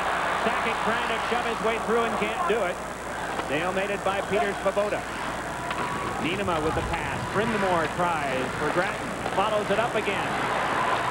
Sakic tried to steer it back, but was met by resistance from Peter Svoboda. Yeah, every time Sakic goes somewhere, Svoboda plays him one-on-one. He plays him well. Sakic likes to come through the middle. He circles in the middle right here. This time Ozolins carries the puck, but Sakic hasn't had a great deal of room. Laid back off by Grattan. 6:43 to go. Eric Lindros is back out again. Nienema jammed it around behind. Lacroix there. Had it knocked in the air. Spiked down by Lacroix on the outside of the goal, but played by a high stick. Face-off will come outside the zone. Lacroix has the go-ahead goal with Colorado holding that 3-2 lead. This game is presented by authority of the National Hockey League and is intended for the private use of our audience. Any rebroadcast or other use of this telecast without the express written consent of the National Hockey League is prohibited. Here's a question for you, Mike. Yes, sir. 3-2 game here. Will anybody in the National Hockey League hit 100 points this season? I don't think so. No, I don't either. We've got some of the great point getters here in this game, and Leclerc and Lindros, Sakic, and of course Forsberg. This may not be the 100-point season. I think it's going to be very sticky coming down the stretch. I'm not saying there won't be many goals when they come back, but the big marksmen are all going overseas. Now, the big thing is there's only one team that's really struggling this year.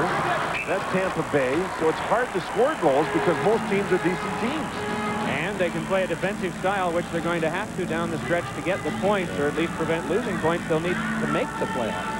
Lindros close to getting into another scrum with 6:16 to go. He does not want to find himself in the penalty box with his team down by a goal here.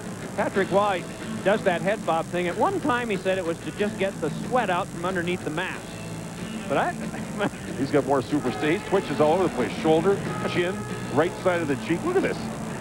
Still talks to the goalpost. Been doing that since '86. He says he visualizes the net shrinking. Would he ever be a good third base coach in business? You'd never be able to read the signals if you're in the other dugout, I'll tell you that. Decoy, it's on? No, it's off. No, it's back, it's off. On back to Nienema. Nienema to Desjardins, and getting a piece of it was Waugh. Just over 6 minutes to go, third period.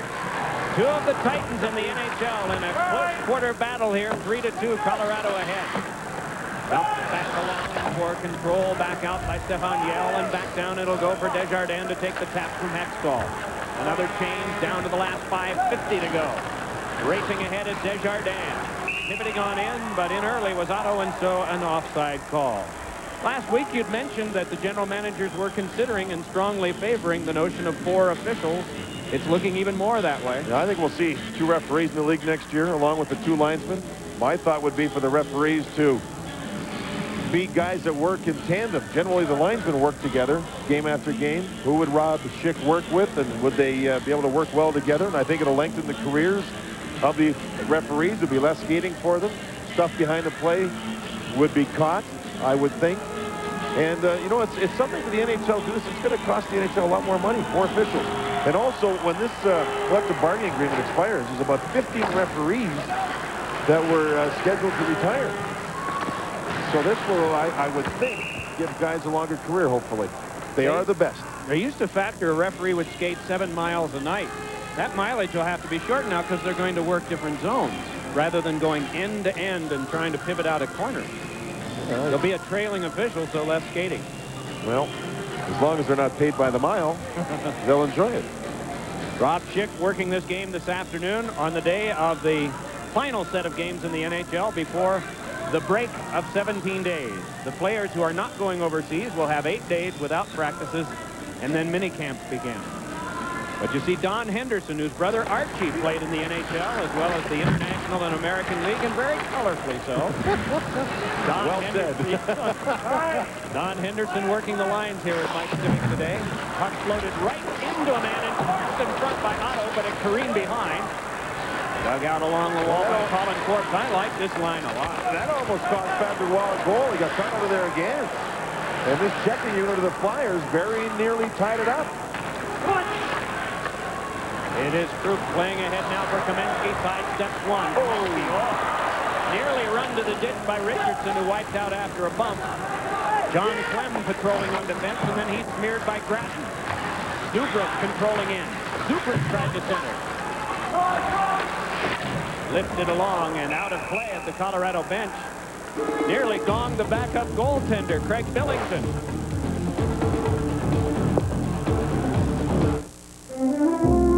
Let's start with the brewmaster for just a moment. The brewmaster is the chef. And that is the key brewmaster role, to understand the blending of his or her ingredients. Not only he or she tastes the beer every day, there's another person who tastes the beer every day, and that is me. The ability to have hands-on brewmasters working with the finest ingredients gives you Budweiser.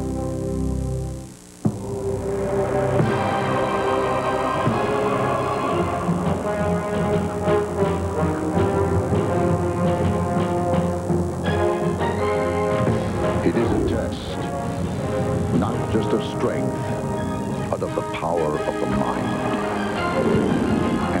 complete the journey, you will be changed forever. The few, the proud, the Marines.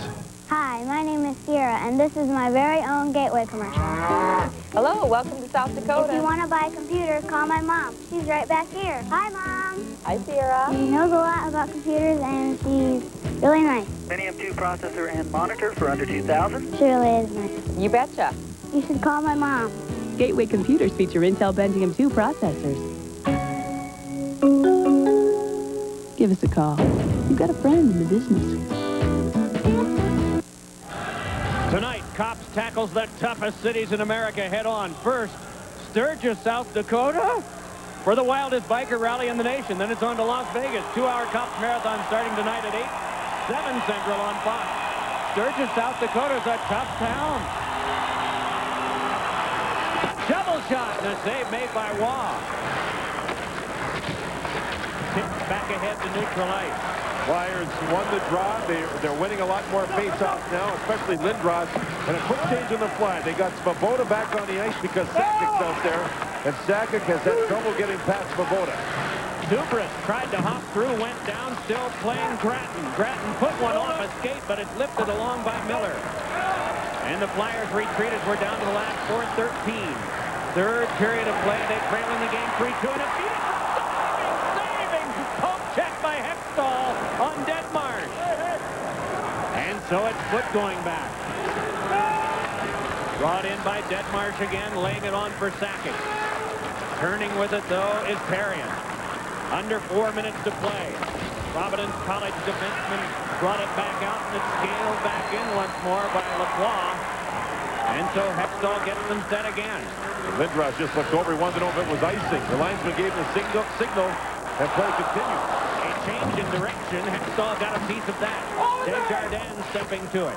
Able to pump it ahead for Lindros, but it's intercepted and thrown back behind by Sakic. Perrion plays it on. Thrown back in by Podine. Moving for this now. Being checked off with Lindros, but he's able to recover with the help of Richardson. Richardson put it around for Leclerc, and then it is thrown on by Lefebvre. Pitch to neutral ice, and we're down to 3 minutes and 5 seconds to go. Right, the big line out there. The big line trying to pull his way through. Big line not getting much going here. This is the tail end of their shift. And with under 3 minutes to go, you wonder how many shifts they'll have left. It is Day. Shooting. Kicked aside by Forsberg. Laid back out by Claude Lemieux, and here comes Kaminsky. Pivots away, looks for Forsberg, tries to yank it through, and Forsberg is there to twirl with it. Swaggers away, tries to worm his way to the front, just too much bulk there, and so 2:30 to go. Colin Forbes bringing it ahead. Boy, has he ever seen a lot of ice time in this game. Forbes trying to work his way along. That one skipped loose, and Joel Otto had a whack at it, and a save made by Waugh. Curry, but it's given up to Nienema, and that one kicked aside by Clem. On back to the point, Svoboda shot, and that one hit by a couple of the Avalanche. And then lob back out again by Curry as the Flyers start to bring it on. 2 minutes to go, third period. Well, that was the Otto line, did a good job. The Flyers need Gratton's line and Lindros' line to get the offense here under 2 minutes to go. This is Gratton feeding one that came back to Nienema, and it's shot and spiked wide by Deadmarsh. The battle continues. Zubras played it along to Rob Brindamore. Brindamore got it to Gratton, then to Zubras. Zubras waiting behind, tried to center, and it's knocked away back out. Might have been a shot by Brindamore, and Waugh made the save. Away from Deadmarsh, it's brought back by Brindamore and handed on to Gratton. Thrown to the Lefebvre corner, and he's down. Still they battle, and up with it is Lefebvre. Lefebvre throwing it back out, and here's a chance now. Moving ahead with it and controlling and trying to get a shot away with Corbett. But it went wide. 1:03 to go. We'll keep an eye on Hextall. He's in the Deadmarsh. Thrown back in by Desjardins. Hextall now moves to the bench. It's 6 attackers for the Flyers trying to tie it up. Lindros around behind, denied though by Lefebvre. It's played back along for another lift back down the ice by Shane Donovan. And an icing. 44.1 left. You know, Lindros and his line mates trying like crazy to get offense, but a great job by Lefebvre and Foote. The defense pairing, they were on the ice when Leclerc did score the even strength goal, but other than that, they have been outstanding against them. Lindros resting to get ready to come back after the timeout. Here's Zubris behind the net. Brindamore will go to the front. Look at the sticks down. Oh, the puck went off of the backside of Patrick Roy's goal stick and rolled in front of him as none of the Flyers could get to it. Lefebvre and Foote will be on the ice, I'm sure, to defend the Lindros line. I would think Dave would sit for Wayne Cashman, and Lindros will be with Leclerc and Brindamore and perhaps Zubris. Well, I'm thoroughly impressed by the focus of these championship-level teams today. When you consider all that has been on their minds this week, including packing to get ready to go away for 2.5 weeks in the case of 16 of these guys, it has been a marvel. Oh, it's been fun. And one other thing I should say about Team USA, talking to Lou Lamoriello, again, their general manager yesterday, today every team in the league today or tonight. Every team. USA was 100% healthy. They're hoping to get through these 13 games today to be able to go over to Japan as a very healthy hockey club. Here we go. 44.1 seconds to go. And Leclerc, Lindros, Brindamore, Platz up front, who's over 215 pounds, to try to get to the front of the net. And the hottest faceoff man is Stefan Yell in this game. He's been better than Forsberg. He gets the call to go against Brindamore. So where will they try to work it? Well, Brindamore could either go forward to the net or else he's got a man on the wall here, or back to the defenseman back there, and one of these players could back up for a shot after a pass across if the Flyers win it. Brindamore versus Yell. From the tie-up, heads back to Lindros. Shot went just wide of the glove and a wall. Jammed along by Niederman. Loose puck fought for by Lefebvre. Picked up though by Brindamore. On to Lindros, and the shot was wide. Laid back off now and laid out by Adam Foote. Thrown back down by Clem, and it's wide. Moving for it, Niederman ties up with Forsberg. And now the Flyers outman with 20 seconds to go. Laid back out for Lindros. Tried to flip it on further. Leclerc wants to get through, and Yell says no. Desjardins off the skate and back in, and that might do it. Down to the last 8. The fans here, 16,061 are standing.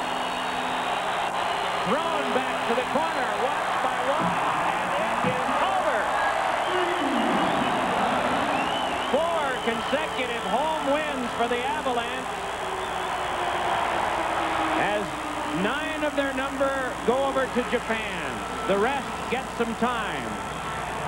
7 of the Flyers will go to the Olympics, and the rest will get some heal-up time, too. Today's New Dodge player of the game, Eric Lacroix. He got the winner at 7:18 of this third period, and he almost came up with another one later on.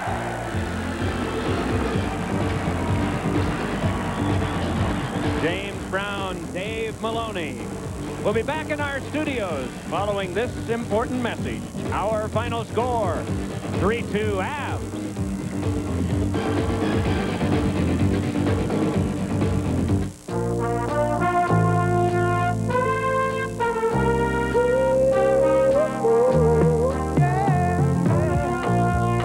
You are my love and my life. You are my inspiration. Just you and me. Simple and free. Aflac, insuring over 40 million people worldwide. At BASF, we don't make the sunscreen, we make it stronger. We don't make the tennis shoes, we make them grip better. We don't make the jacket, we make it brighter. We don't make the carpet, we make it tougher. At BASF, we don't make a lot of the products you buy, we make a lot of the products you buy better. BASF.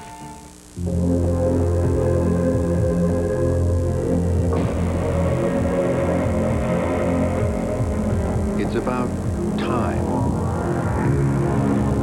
and finding faster ways to take new ideas from drawing board to reality.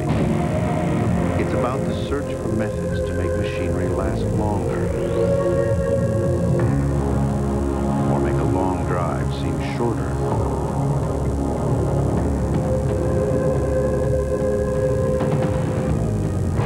It's about making time to look beyond the obvious. And most of all, about taking time to listen. All things change through time. Cars, trucks, and a company.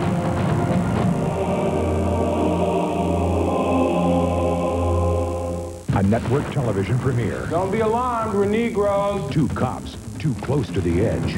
Will Smith, Martin Lawrence, Taya Leone, Bad Boys, Tuesday. Honestly, attracting attention's never really been a problem for me. Until now. You see, I had this Sony mini disc stereo installed in my car. It lets me play my own recordings. Like this one. I recorded this MD myself. Very cool. So cool, like I said, it's attracting a lot of attention. Like magnets to a refrigerator door. The recordable, virtually unshockable Sony mini disc. Oh, yeah. Get one for your car. You know you want it. Make it down to Bryn Mawr Stereo and make it with MD. Oh, how happy you have made me. $2.99 a month with no money down. Now that's something to smile about.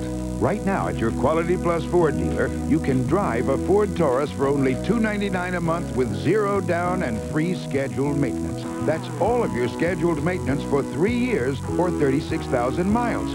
Free. That's another plus. Only from your Quality Plus Ford dealer. Back here at the Fox Television Center on Fox NHL Saturday, I'm James Brown. Let's complete the NHL day for you. Show you that Colorado did win it against the Flyers. Flyers continuing to struggle against the top teams in the league. Dallas Stars now 3-0 against the Blackhawks on the season. They win it 3-1. Blues scored 2 goals in 19 seconds to help power them past the Red Wings 3-1. The New Jersey Devils, Martin Brodeur in goal, holds on for the 3-2 victory over the Islanders. Looked like old-time hockey. Looked like it was Hartford in Boston instead of Carolina in Boston. Carolina wins it. Los Angeles Kings 9-1-1 in their last 11 games, beating up on the Mighty Ducks 4-2. All tied. Second period of play. 1-1 there between the Toronto Maple Leafs and the Florida Panthers. Again, the score there 1-1. Now, for those of you in the Mountain and Pacific time zones, coming up next, it'll be Freestyle Scheme. The rest of you, you'll go to local programming. We'll see you back again on February 28th.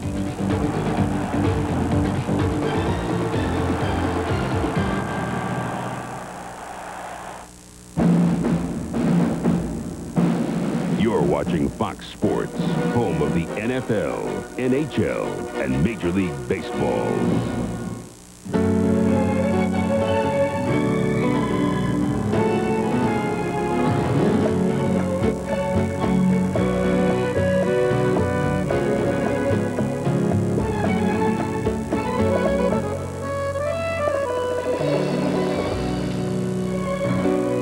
Yo quiero Taco Bell. Right now, get a crunchy, cheesy Mexican pizza for just 99 cents when you buy a large drink. Taco Bell. Want some? So I guess there's no point in passing him or anything. I would, but as soon as I do, he's gonna make his move. So it's a trap. We can't solve every hassle you encounter on the road, but we're working on it. Introducing the Volkswagen 2-year no-hassle lease. No-charge schedule maintenance, a super sweet warranty, and roadside assistance. Right now, a Jetta GL is only $199 a month with $1,548 due at lease signing. He's good. He's really good. On the road of life, there are passengers and there are drivers. The younger he gets, You're a dead man, Mulder. the deadlier he becomes. Tonight at 7 on Fox Philadelphia.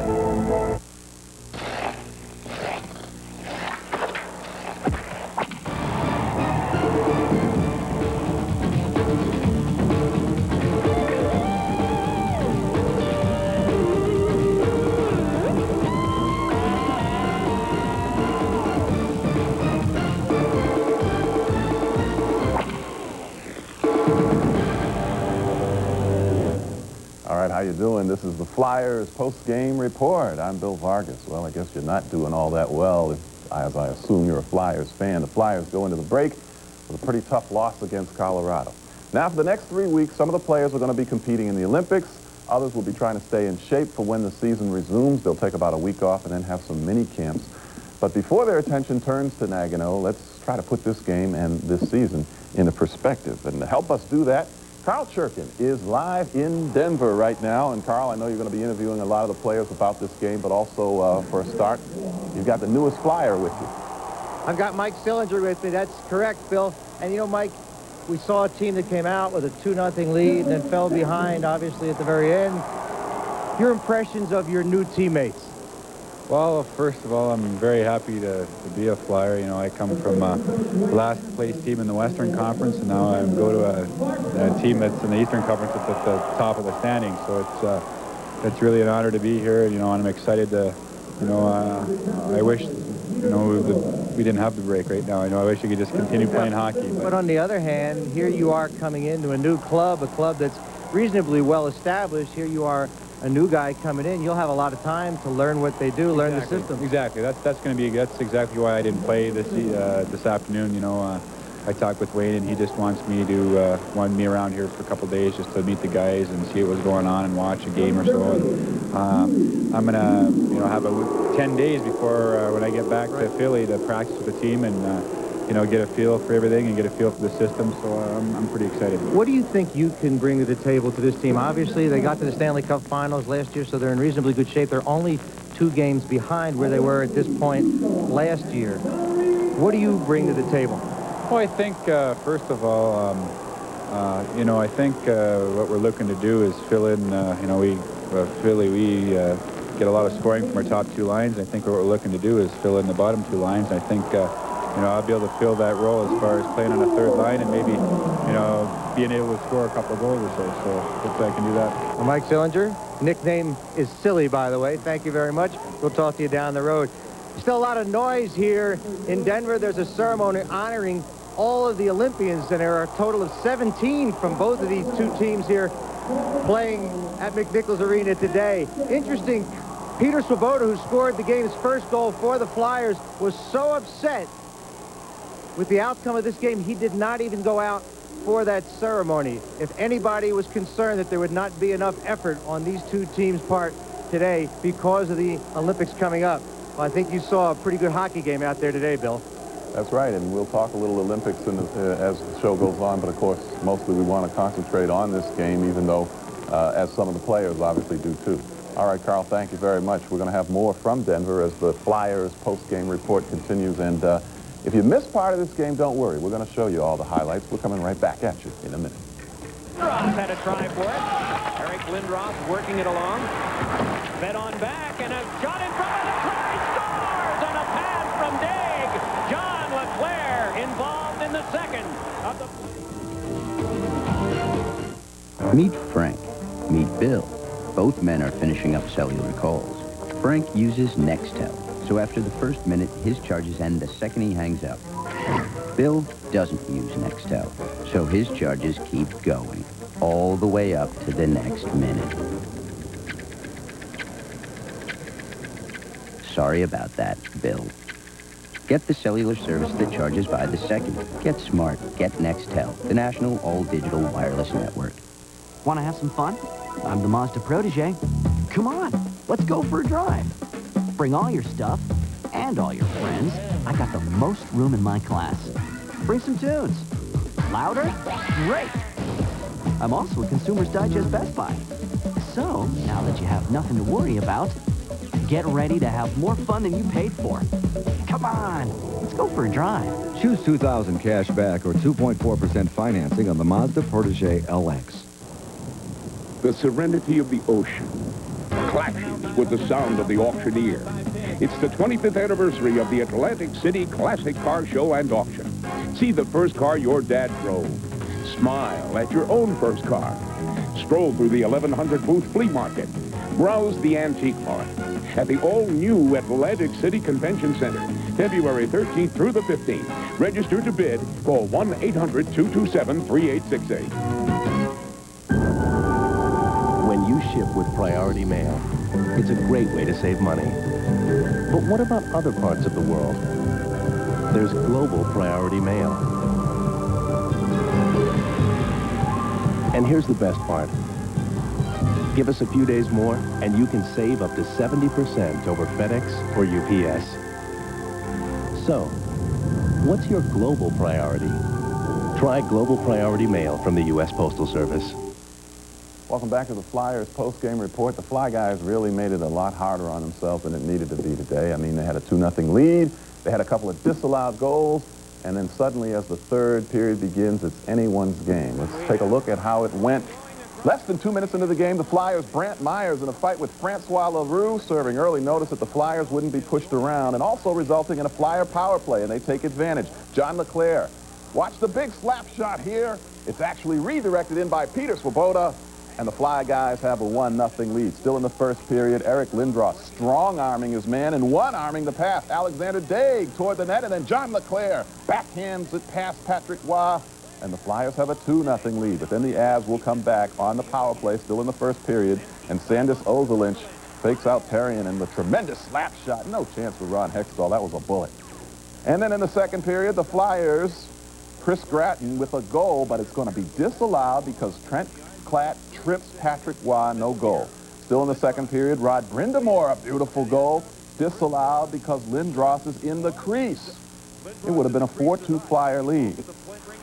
Still in the second period, Yari Curry with the shot for Colorado, and Stefan Yell with the rebound, and all of a sudden the game is tied 2-2, and you really can feel it slipping away now. And then in the third period, Flyers have too many men on the ice.